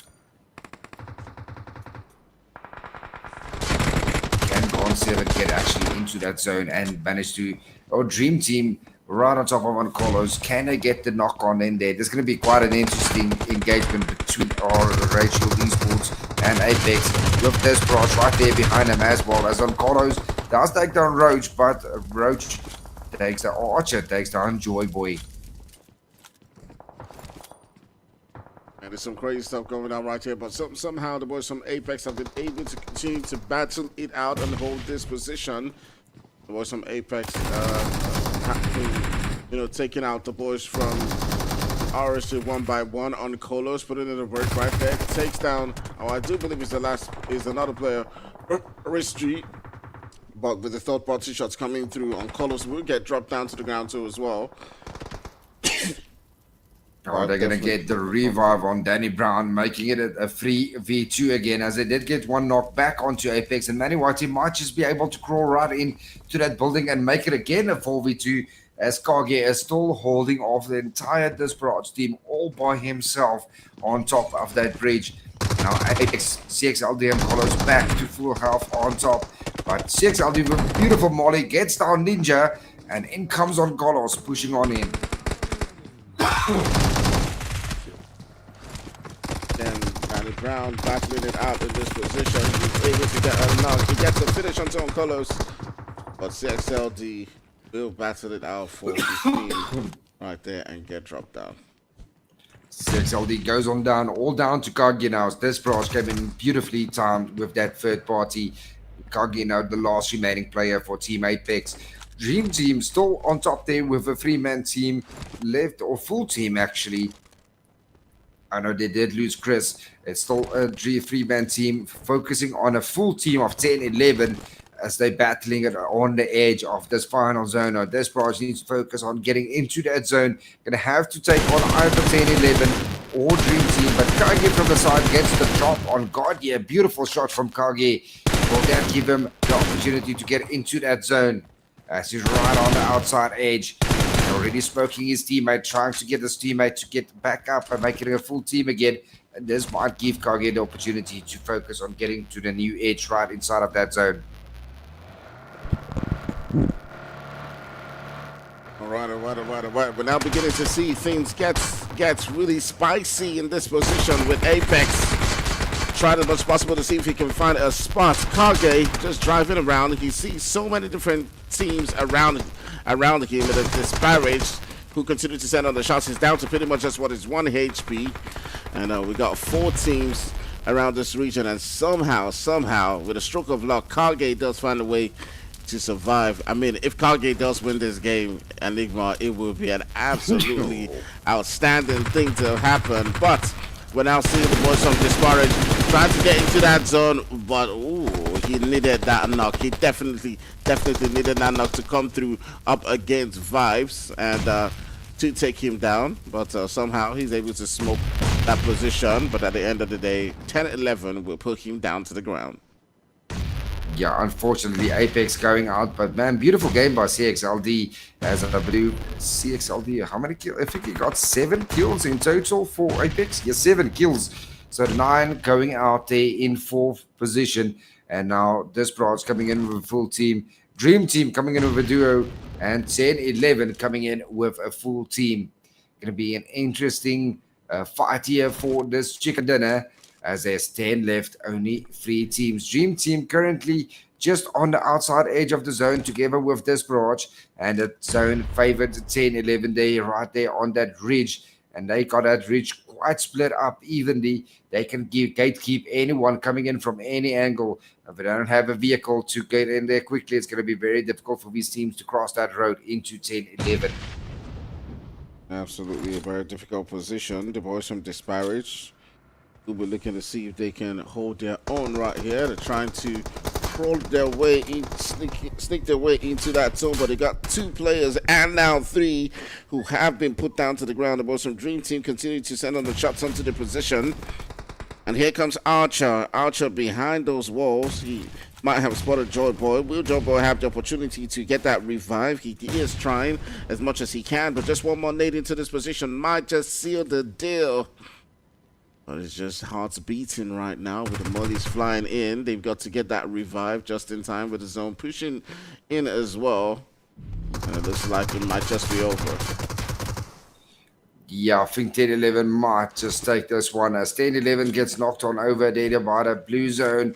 They only have Vibes there, currently snaking his way slowly into zone. He manages to get on the edge there. Dream Team, the duo also as well, right there on the edge. It is going to be a final open road battle as Godya is moving on over right there on the edge of the mountain. 10-11 still got a full team. They might just catch their second chicken dinner here, Fire. Yeah, absolutely, absolutely. It is all in the hands of the boys from 10-11. They have put in the work in this particular game to seal this deal so far. But do remember, there's still the Trojan horse coming in from Vibes. He might just be able to turn things around. If he can take out one of the players from 10-11, put in a fantastic performance in this one, it might just provide the opportunity for the boys from Dream Team to come in and clutch this one up. Yeah, we're going to have to wait and see who gets this chicken dinner. Currently, it's favoring 10-11 coming in with a full team, with Dream Team coming in with 2 players and Desperate with 1 player. But it's always that one player that you don't count on while you're focusing on a duo from a side. And Vibes might just get that 1 or 2 knocks, as you said, as the zone is starting to push them right into that road. Here comes Jexy. Jexy right on top of the fire with Archer. And that is it, just with 1 molly. 10-11 take them all out. What a beautiful molly there from Godye. And they ended off with an amazing 17 kills. 17 kills. That is almost half the lobby. Beautifully done. Second place, Dream Team coming in with 1 kill. And in third place, Desperate coming in with 4 kills.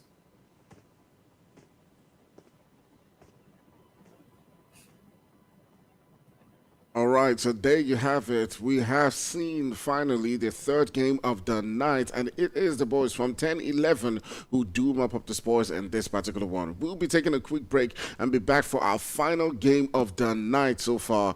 So go grab yourselves a drink and be right back for some more action in our 4th game. See you in a couple of moments. Do you think you've got what it takes? The challenge will be tougher than ever.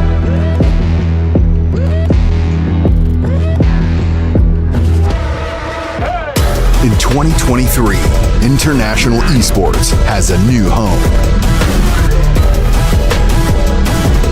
Over 100 nations fighting for the championship in a celebration of everything that makes esports great. Who will rise?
first. And I think it's time we talk it out and forget all the fuss. And if it's not me, I'll have to understand, and I'll be out your way. No drama involved, but if you feel it's me, if you feel I'm the one, you're gonna need to make a way for me to see. But as for me, you're the one in my heart. Time won't come until the end, I'ma always be right by your side. But as for me, you're the one in my heart. Time won't come until the end, I'ma always be right by your side. I know you're the one. I know our time will come. I feel it in my heart. I see you in my dreams. I keep you in my prayers.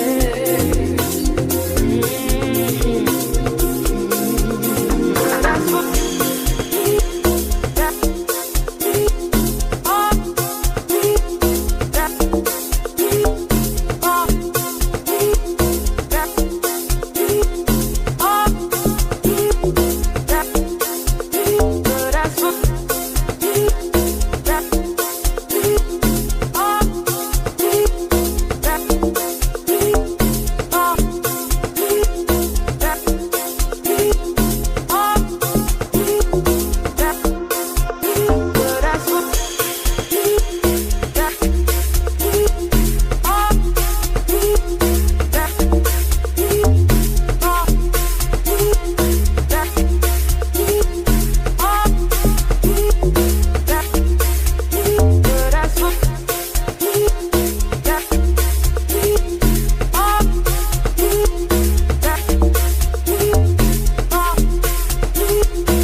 to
right, and welcome back. Looks like we're in the dark here, but no worries. You don't need to see me to hear me. All right, there we go. We're back again. Guys, we're back with our fourth and final game for day one of the Super Weekend Finals. This will be the weekend to determine which teams will go through to the finals. So let's head into our Sanok match to see who's going to take home the final chicken dinner for day one. Oh, and that's a much better flight path fire. Coming right there from the northern side to the southern side, ending it, or starting there from one guy and ending it right there on Sami. That's a beautiful flight path. And Sanok only being as big as it is, there's no way that you cannot go from this flight path. Yeah, absolutely. We're going to see some, crazy action begin to ensue as the boys from Active Gaming and the boys from Afro Esports usually hold on to this spot over and over again. Pretty much a very stubborn thing between the two of them that they do. They somehow always want to make sure that they are landing here, in every game. But I'm just like, I always tell the boys, like, I don't like this. I don't like this. Who doesn't love a good old boot camp hard drop? Everyone wants to be the boot camp kings and queens, but it looks like at this moment, Afro got that first knock it in. They are coming with a full man team versus Active Gaming, also with a full man team. Top G being the first person to get knocked on down, but he got that revive on in, but he doesn't have a first aid or bandages or even an energy drink there. He's looking for his first Red Bull, kissing his teammates' leg there, just like, please just drop me anything, something, anything. What do you got? He got himself a first aid, and now I can get back onto full health as Afro Gaming is starting to rotate right around that main building area. But already have a Psycho there going into that warehouse, completely soloed out from the rest of Active Gaming. And Team Afro doing a 2v2 split. On this side, we do have Desperage as well coming on top of that mountainside. Might just pull on in a little bit closer as well. And I gotta be careful with that third party that might come in, as well as some Desperage are holding quite a position that might cause some problems for any team that does come into the line of sight. But we'll be curious to see how this one does play out between these two teams. They're a bit more cautious than they usually are. They're usually very aggressive, but maybe some trauma coming in from the past might take them to, play a bit more cautious in this one. Now look at this barrage already pushing into that free warehouses right across from boot camp, and we're definitely going to see a third party coming in here. Whoever wins this fight. Still currently a 4v4 between Afro and Active Gaming. Looking at the rest of the map, Capital Gaming also right there on top of 21st Century on that southeastern side. That is the only. We'll also have Free Esports right on top of First Arctics inside of By None. Rest of the teams all making it towards their drop locations. And it looks like we do have Free Esports currently. Yomite getting the first drop on First Arctics, but Free Esports have Manju currently on his knees as well. Let's see who's going to win at this engagement as our First Arctics is pushing into Tim's. 21st Century Baby gets the first knock on Capital Gaming as well, right down the southeastern side. But all the action currently here on First Arctics and Free Esports.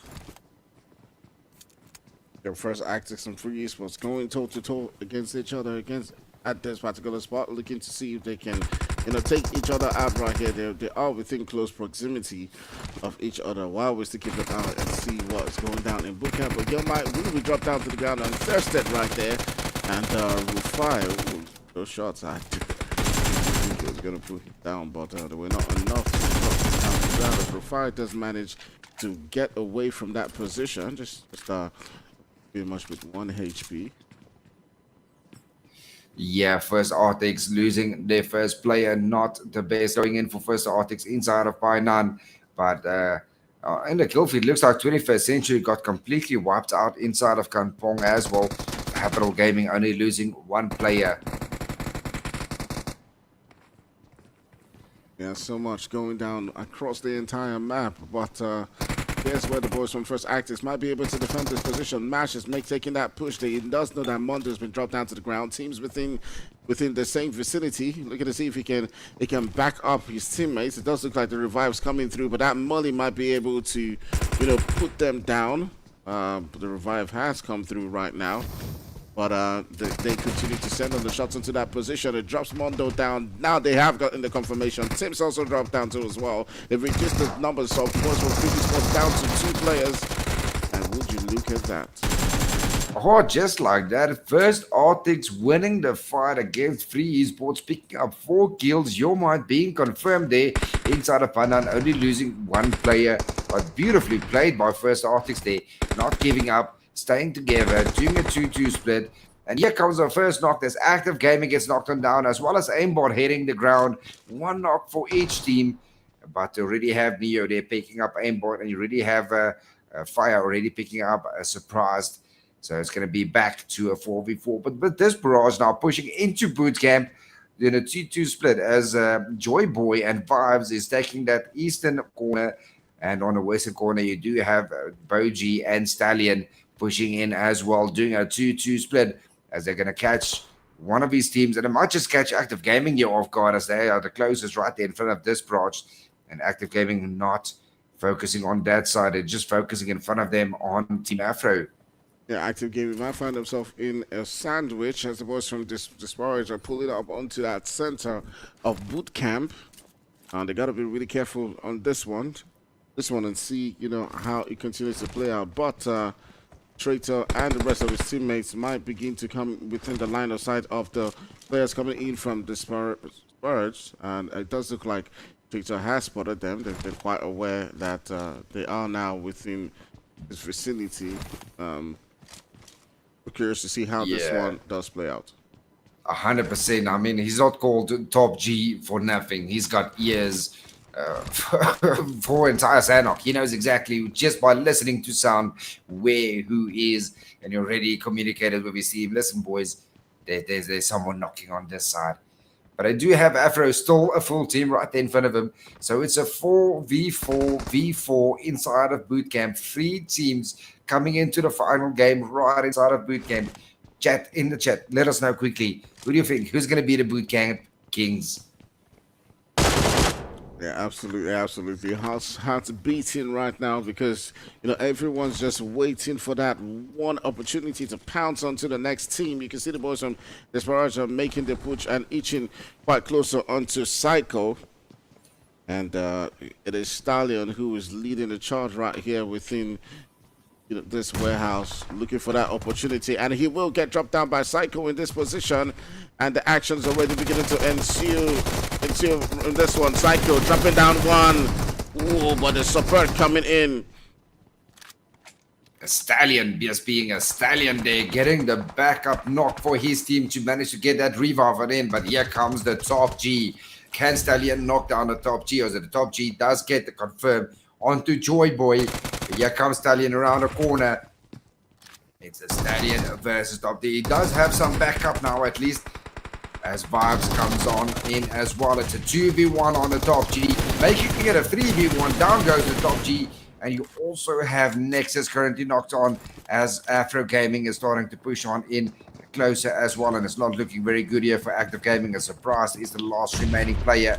Afro is a full team still. And Active Gaming is out of this game. Afro on a 4-man team, 3-man team for Disparage. Can Afro take out Disparage here as well? Will Team Afro be the Bootcamp Kings? Yeah, Team Afro still got the full numbers, so it looks like they can capitalize on that. The boys from Active Gaming taking on 2 fights, probably too heavy for them.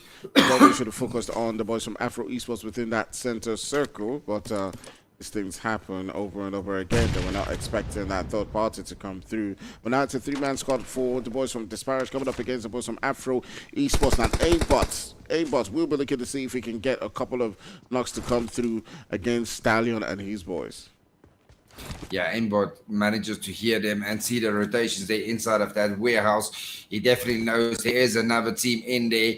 It's down to a 3-man team. Is Disparage going to take down Neo? Or will Neo catch him off guard? Maybe get the first knock or 2 in here. I think they have spotted him though. as they are trying to get back across there. Or they're going to run right into Neo. Neo might just still catch one or two here off guard, being the off flank here on the side. He gets one very low. He got Vibes very, very low, down to 10 HP. He gets one on down. Neo takes down Boji. Vibes is super low. Stallion is still way on top. And Team Afro now pushing in from the backside as well, as Boji does get confirmed. Vibes goes on down. It's all down to Stallion. And Aimbot comes on top. Aimbot gets knocked on down, but it is going to be Hunter that gets the final one down. And Team Afro pick up 5 kills without even losing a player. Beautifully played by Team Afro. Team Afro obviously capitalizing on the third party that came through right there and pushing onto the boys from Active Gaming just in time, and then continuing on with that onslaught and look to make quick work of the boys from Disparage as they will take them back into the lobby. So Afro Esports continuing on with some great performances today as they do get themselves 5 eliminations and can go on with that confidence into the rest of the game. But speaking about confidence, let's take a look at where everyone's currently positioned and situated at, as we do see Vibe Gaming sitting down in that center of the circle right in Paradise Resorts. Yeah, Vibe always going to Paradise, and they are so strong inside of Paradise. But Dream Team does get a knock on there onto Men of Blood and gets the confirm on Team Rage as well. And looks like Men of Blood together with 10-11 all focusing there on top there. Dream Team is taking some shots there onto Vigo. Can they get the knock there onto Dream Team? Men of Blood now down to the last player, Creed, there on the bottom side. Might just be a loose cannon if these two teams do decide to push to one another. But Dream Team across the road on the mountain with 10-11 holding that top side, and then Team Dare now crossing the water right behind 10-11 in the water as well. Absolutely, it's you know, being quite an aggressive gameplay coming in from, you know, several different teams within the lobby. But the boys from Dream Team and 10-11 will be looking to see if they can get into a little bit of that action to themselves. They got 1 elimination each and definitely will be really, you know, getting some extra buddies because it's a Sandhawk. Obviously, they do know that they do have to get those eliminations quite early. You can see Archer taking on shots onto the boys from 10-11 as he does get a little bit of HP removed from Gaudier. That won't be enough to get him down to the ground. Now, currently, they're just dacing the waters. They, you know, wasting a little bit of ammo because, I mean, even if you do get a knock, it's not going to be quite easy to get the push there onto a team from that distance. But now we got Team Apex here. Focus on the Invisibles, getting 2 knocks on in for Team Apex. And Apex might just stop the Invisibles right here. It's Ronnie versus Unicorn. He knows exactly where he is here on top. Can he get him down as well? They got first Arctics not too far away, but it is going to be on Carlos that takes down Irony. And Unicorn is just going to say hello there with a first hit. And look at behind him with the machete. As CXLD just comes on in with the machete and just chops them all down. Obviously practicing his Muhammad Ali moves as he punches him all the way back into the lobby right there. Unicorn being absolutely wicked as he makes sure he feels his wrath right there. All right, so we still got about 11 teams within the lobby, and it's proving to be quite difficult for so many different teams to hold off teams like Afro Esports, Apex, as well as the boys from 10-11 so far in today's games. Even RSG hasn't been in the mix of things. Will we see one of these teams take home the winner chicken dinner in this game also as well? Ooh, and Shirks does get the knock there onto Dream Team, way off in a distance. Like I said, it's going to be quite difficult to actually get done. And Creed from Men of Blood there, the off angle, gets the knock onto Tammy from Team Demi. And Kaito still there on the edge, quite far away. And I think 10-11 might just spot him here from on top. Might just catch him off guard as they try to rotate across from that water. Team Afro coming in there from behind from bootcamp side as well. But now 10-11 knows exactly there is someone in that compound. They need to be careful. They're right there on that edge of that zone. But Team Apex currently looking very strong there. Center zone with Team Afro as well as Rage and Team Vibe as well. There's only the Dream Team that needs to push into the zone with Habitable Gaming and No Gaming coming in away from the eastern side. Here comes 10-11 pushing on as Beagle gets on knocked on down. It's a 1v3 left for Men of Blood, but they do get him on down. And they'll also take down one more player for who was that? Team D as well. Yes. It's all down to Gertzo now. Oh dear me, is still alive. It's all down to me and Gateso now. Absolutely, it's all down to... Man, it's making it difficult with his flickering on the map. Yeah. It's it makes it quite difficult, but we will cope. We will cope somehow. We will cope. All right. So within the vicinity, you still got the boys from Dream Team who are in a 2-2 split. There's also Afro Esports who might be looking to come in with the third party. We'll keep an eye and see how that continues to develop with Gaito and me just lurking around, taking a look at the boys from 10-11 to see if they can get an opportunity to drop down a couple of bodies right there. Just waiting for them to come out right there. But they have been spotted. Seeing now that they have been discovered in this position. It does look like the boys from 10-11. That shot coming in from Gaudier does put him down to the ground. And Gaito might not have enough time to get that revive with Don't Panic moving into a position where he can take him out. Oh, beautiful shots from Abot. Taking him out, but Abot gets spotted here from Vibe Gaming on top as Gons07 takes down Aimbot. And now a Team Afro down to a 3-man team with Rachel Esports also way off in the distance, moving in closer and closer to them as well. But now it's Vibe versus Afro as Gonzo7, he gets taken on down with Supremo right there on top of the mountain. Can Aimbot get back to his team? Can I make it back to a full-man team? No, he will get spotted as Indri will get the confirmed there. And now Neo searching for them on top. Yeah, some crazy stuff going down right here. So we still got about 9 teams so far. Neo currently leading the chart for his team Afro. They've only lost one player. It's Aimbot who we just saw, get put down to the ground. But speaking about teams being put down to the ground, you do see Gaudier just waiting for the boys from Dream Team. Because he's got Archer and Chris right in front of him. Curious to see what the plan is to make the rotations past Gaudier. Yeah, they're going to have a difficult time because, currently 10-11 is in front of them, closest to a zone. You got Chris and Don't Panic, both on the edge. And then you got Archer and Lucid right in front of Cartier, in that compound. And you got Jaxie OP coming in from the mountainside. But you really have Afro and Vibe both on those sides, just gatekeeping everyone as well. That's going to be difficult for these teams to get into that zone and cross that road up that mountain.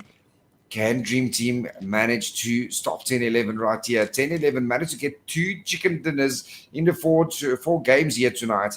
Can they make it a third? Curious to see how this one continues to play out for the boys from Dream Team. 10-11 looking like they can, continue to show their dominance in today's games. They've been coming through over and over again, but my Archer does have a really tough time. But speaking about tough times, we might be looking to turn our sights onto the boys from Apex as they have shown some aggressive gameplay. But, down to the last player for No Gaming as No Gaming knocks down 2 of them, and it's Rusty versus... Oh, he's got 2 up currently here in front of him from Apex.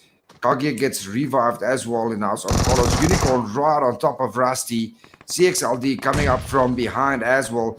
And it is going to be CXLD that takes out Rusty. And Apex now back to a full-man team. On the other end, Shakes the last one for 10-11. All of a sudden, the boys from Dream Team, showing exactly what they're capable of. Apex still leading the charge in this one. They've got themselves 8 eliminations so far. They're going riot as they turn their sights onto several different teams and see how this one plays out. But You Yeah, know, beautifully played by Dream Team. Actually managed to get the drop on 10-11, and 10-11 had the closest to go to a zone. They had the compound, but unfortunately falling short here. And now it's getting pushed on in right there onto Team. Oh, down he goes, and that is it. But Vibe Kitty getting down, lose it from the side. And now you've got Vibe also being focused here by Apex as he almost takes down Supremo, but Gonzo 7 does being taken down by Archer from the Dream Team. Gets down Supremo as well, and Vibe now down to the last player as it's all down to any 77k.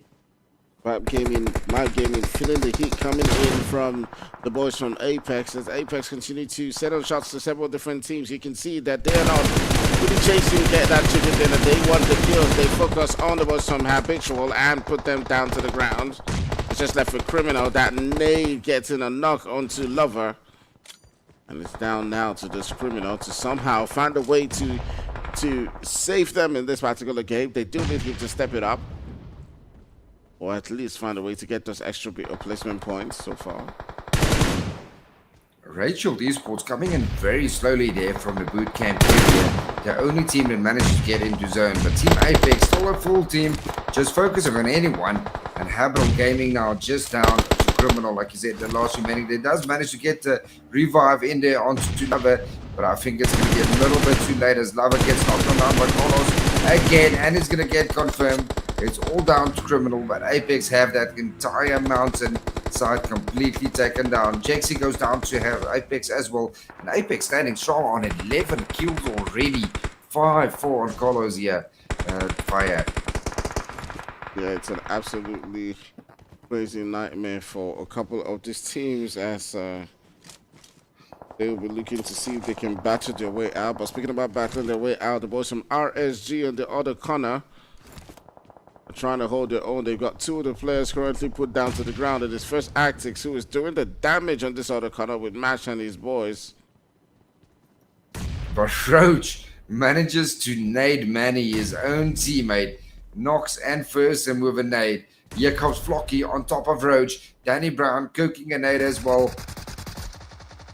Can he get the knock on in? He does take down Flocky. Beautifully done. It's all down to Mash now from First Arctics, just on the outside of zone. And now Raid Shield Esports down to a 3-man team. But Team Apex looking strong here with a full team. And Dream Team coming in with a duo. 4 teams left remaining. Who's going to take home the final chicken dinner? Currently, Apex Unicorn just gatekeeping the last remaining players from the Dream Team right there on the edge. And it's all down to Rachel Esports to push up this mountain right in front of Apex here. Apex still doing their thing. They're going toe to toe with every single team. You can see now they're turning the sights onto the boys from Dream Team, looking to see if they can pop them out of the game. They drop one, they focus on the next, and W7XP will get taken out of the game, and that's how they send him back into the lobby. But ooh, look at those shots coming in from the distance as they do drop Calgate down to the ground, and this is where the boys from Apex might now see, a chink in their armor. CXLD, trying to see if he can get Cargate into that zone to get that revive. I wonder how to choose it. You got 2 teammates currently knocked. You can only carry one. Who you gonna carry? Is Cargate the most favorite between the 2 that got knocked? And he is going to die to blue zone. It was a useless exercise nonetheless, but beautiful try there by CXLD. And now it's a 2v3 between Apex and Raid Shield Esports. And you still got First Arctic Smash there alive at the back there as well, making it into that blue, out of the blue, inside of that zone, right on the edge. And he might just catch Raid Shield Esports here off guard. Or maybe he's going to catch Apex or Carlos here off guard. See how this one continues to play out as all of these teams are going absolutely crazy so far in this particular game. The boys from RSG are currently sitting down with 4 eliminations, courtesy of Roach. He has been putting on the work, but they've got to take that man down cold, because he is an absolutely baddie. They've got a piece of that zone as well, so So that's working out for them. You can see that Carlos is trying to see if he can get an angle onto the boys from RSG, but Danny Brown's playing it quite well for himself so far. We'll see, what happens in just a second. But there might be a Trojan horse coming in from the back as remember, there's still, a player from First Actics, and he's getting into that zone, but he will now get caught by Roach and sent back into the lobby. Yeah, and that is the last two teams now remaining. It's Race Shield Esports versus Team Apex. It's a 3v2 situation. It's down to Roach, Danny Brown, and Ninja versus CXLD and Carlos. This is pretty dangerous for currently for Apex. It needs to move in closer with Rachel Esports. They've got the majority of the zone there, right on that edge of that mountain. They got beautiful cover, beautiful nades coming in from Rachel Esports, almost taking down CXLD. That Molly almost on top of Carlos. Who's going to get the knock on in? And it's all down to this moment right here as Danny Brown and the rest of his teammates are just waiting for that one opportunity. They know they've got to be careful because Apex is absolutely dangerous and has been going wild in this particular game, but they battered it out at the right moment to drop down players like Kargay from that lineup and reduce the deficit down to just 2 players. Now they can seal that deal if they drop either Cold or Oncolos just at that area and that rock. So we'll see how this one continues to play out. Ninja is currently searching, but Enigma is just down to this last bit of moment. Yeah, the final zone are moving in as well. Going to push them out of those rocks with Apex hitting the grass on their bellies inside of that smoke. Got on Carlos. They have a beautiful angle, but here comes Roach and Ninja from the side. Danny Brown on CXLD. He takes on CXLD. Ninja on Carlos, and Danny Brown gets the final one. Oh, Ninja got it on Carlos. Beautifully played by Raid Shield Esports, picking up the chicken dinner. They're second as well, picking it off with 7 kills in total. Second place, Team Apex coming in with 13 kills.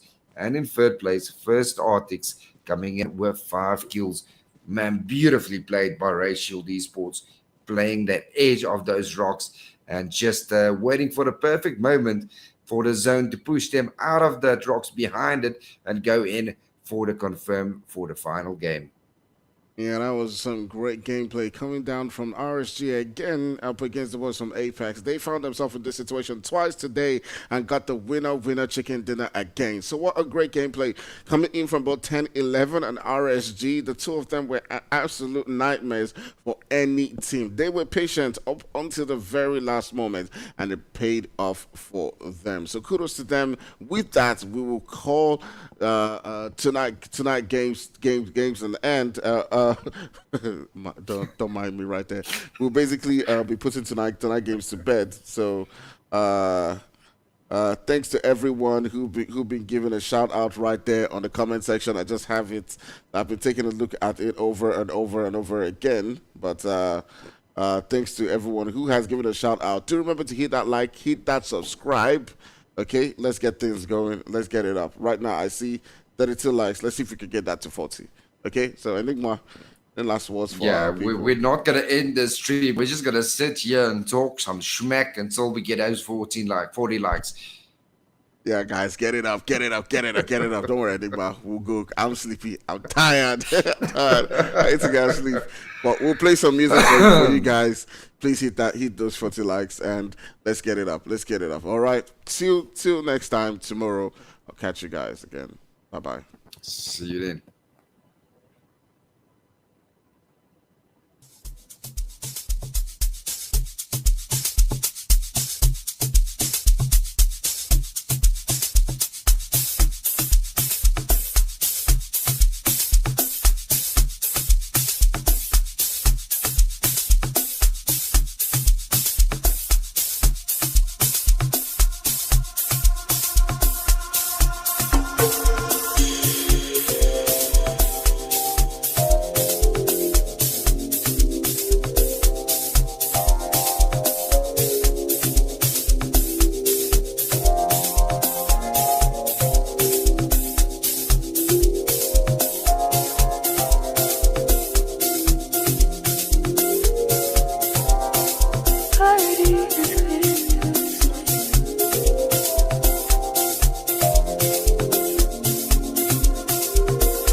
first. And I think it's time we talk it out and forget all the fuss. And if it's not me, I'll have to understand, and I'll be out your way. No drama involved, but if you feel it's me, if you feel I'm the one, you're gonna need to make a way for me to see. But as for me, you're the one in my heart. Time will come to the end, I'ma always be right by your side. But as for me, you're the one in my heart. Time will come to the end, I'ma always be right by your side. I know you're the one. I know our time will come. I feel it in my heart. I see you in my dreams. I keep you in my prayers.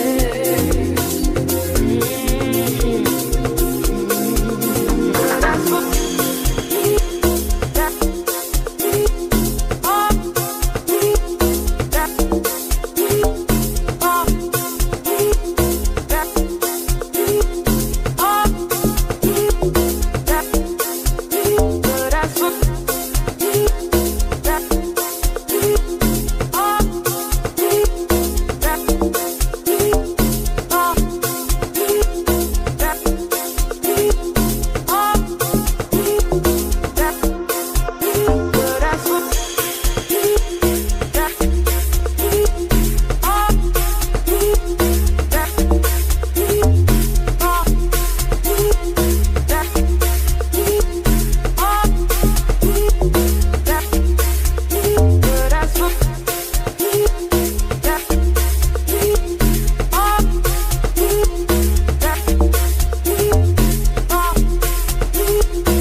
to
front of us. And I think it's time we talk it out and forget all the fuss. And if it's not me, I'll have to understand, and I'll be out your way.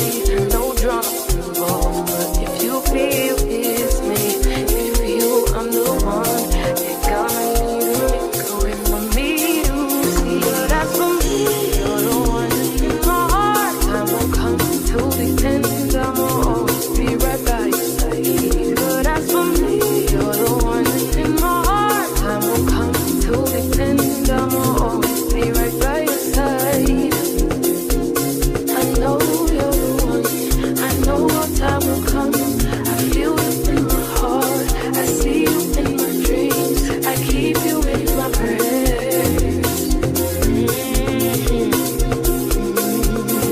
That's what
I know you're the one.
the situation in front of us. And I think it's time we talk it out and forget all the fuss. And if it's not me, I'll have to understand, and I'll be out your way.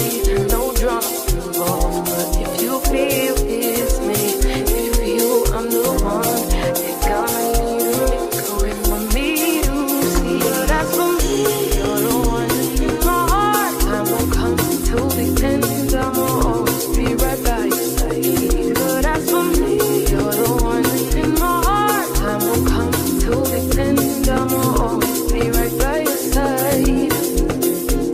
I know you're the one. I know our time will come. I feel it in my heart. I see you in my dreams. I keep you in my prayers.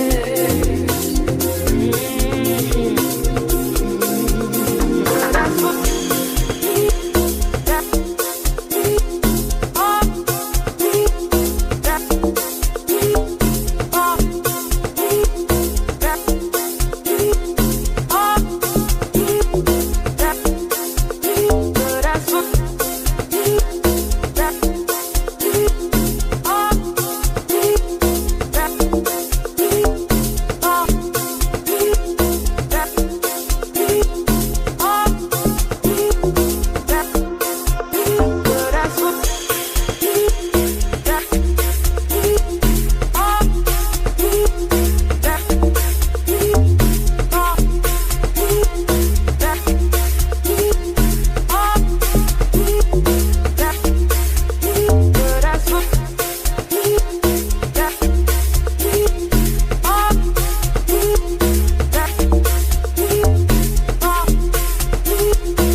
I know you're the one.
first.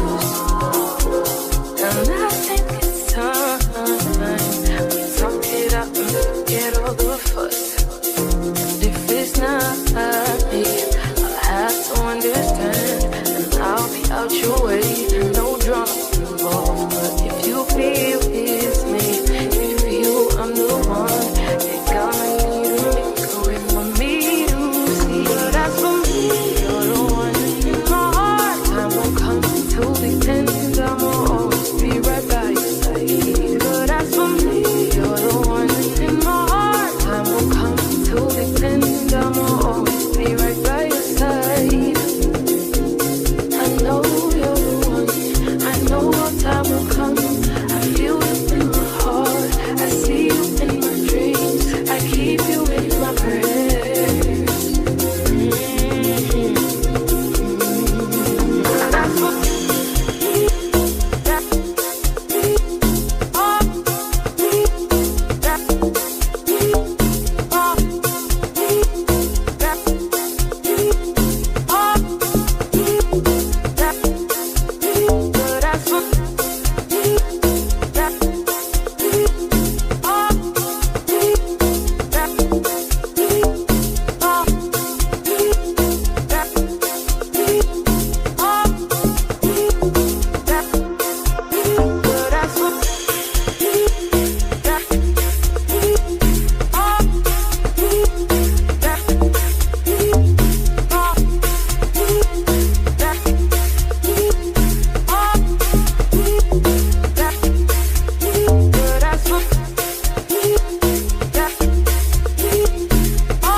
That's what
first. And I think it's time we talk it out and forget all the fuss. And if it's not me, I'll have to understand, and I'll be out your way. No drama involved, but if you feel it's me, if you feel I'm the one, you're gonna need a make a way for me to see. But as for me, you're the one in my heart. I won't come to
first.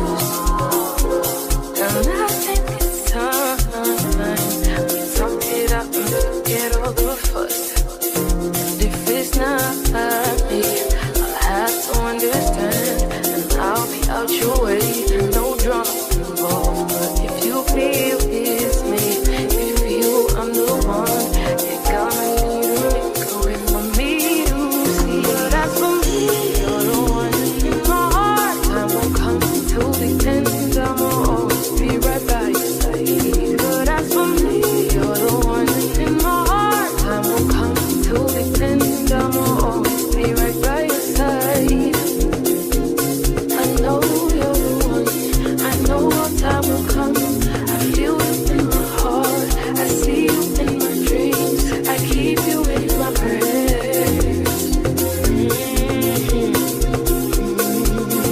That's what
to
situation in front of us.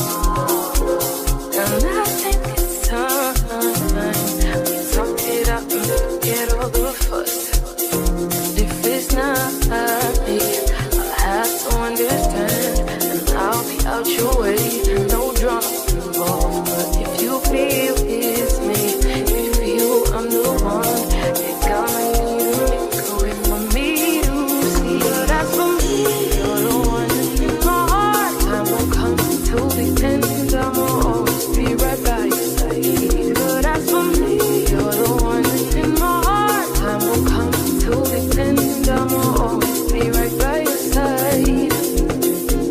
I know you're the one. I know our time will come. I feel you in my heart. I see you in my dreams. I keep you in my prayers.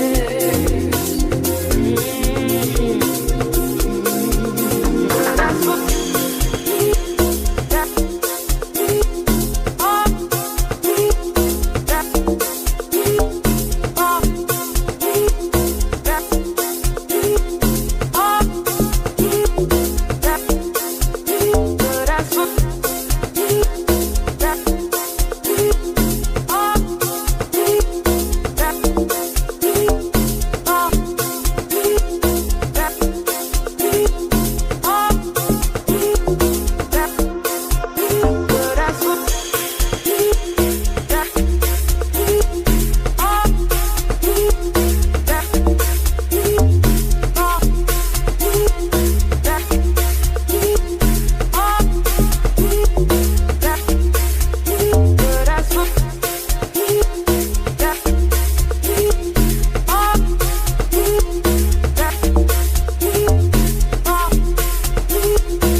to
situation in front of us.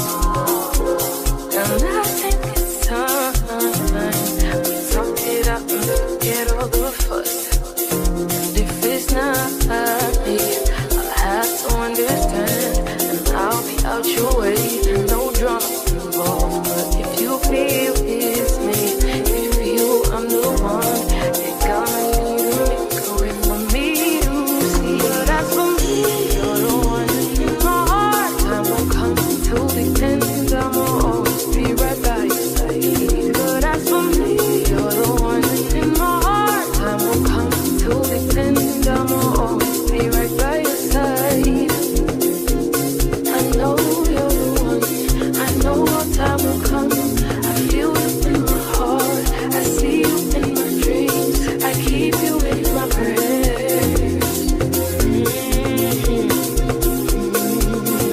That's what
I know you're the one.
no drama involved. But if you feel it's me, if you feel I'm the one, you're gonna need to make a way for me to see. But as for me, you're the one in my heart. Time won't come till the end. I'ma always be right by your side. But as for me, you're the one in my heart. Time won't come till the end. I'ma always be right by your side. I know you're the one. I know our time will come. I feel it in my heart. I see you in my dreams. I keep you in my prayers.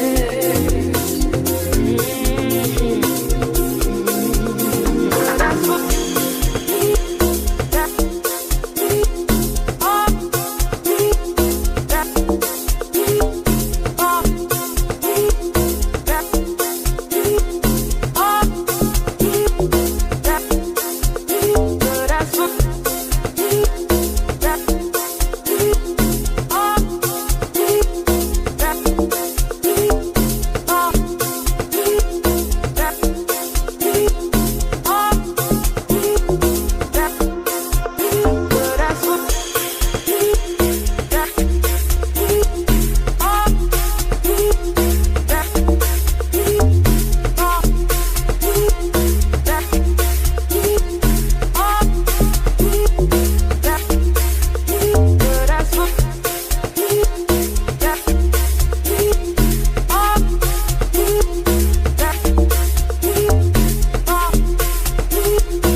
out your way, no drama involved.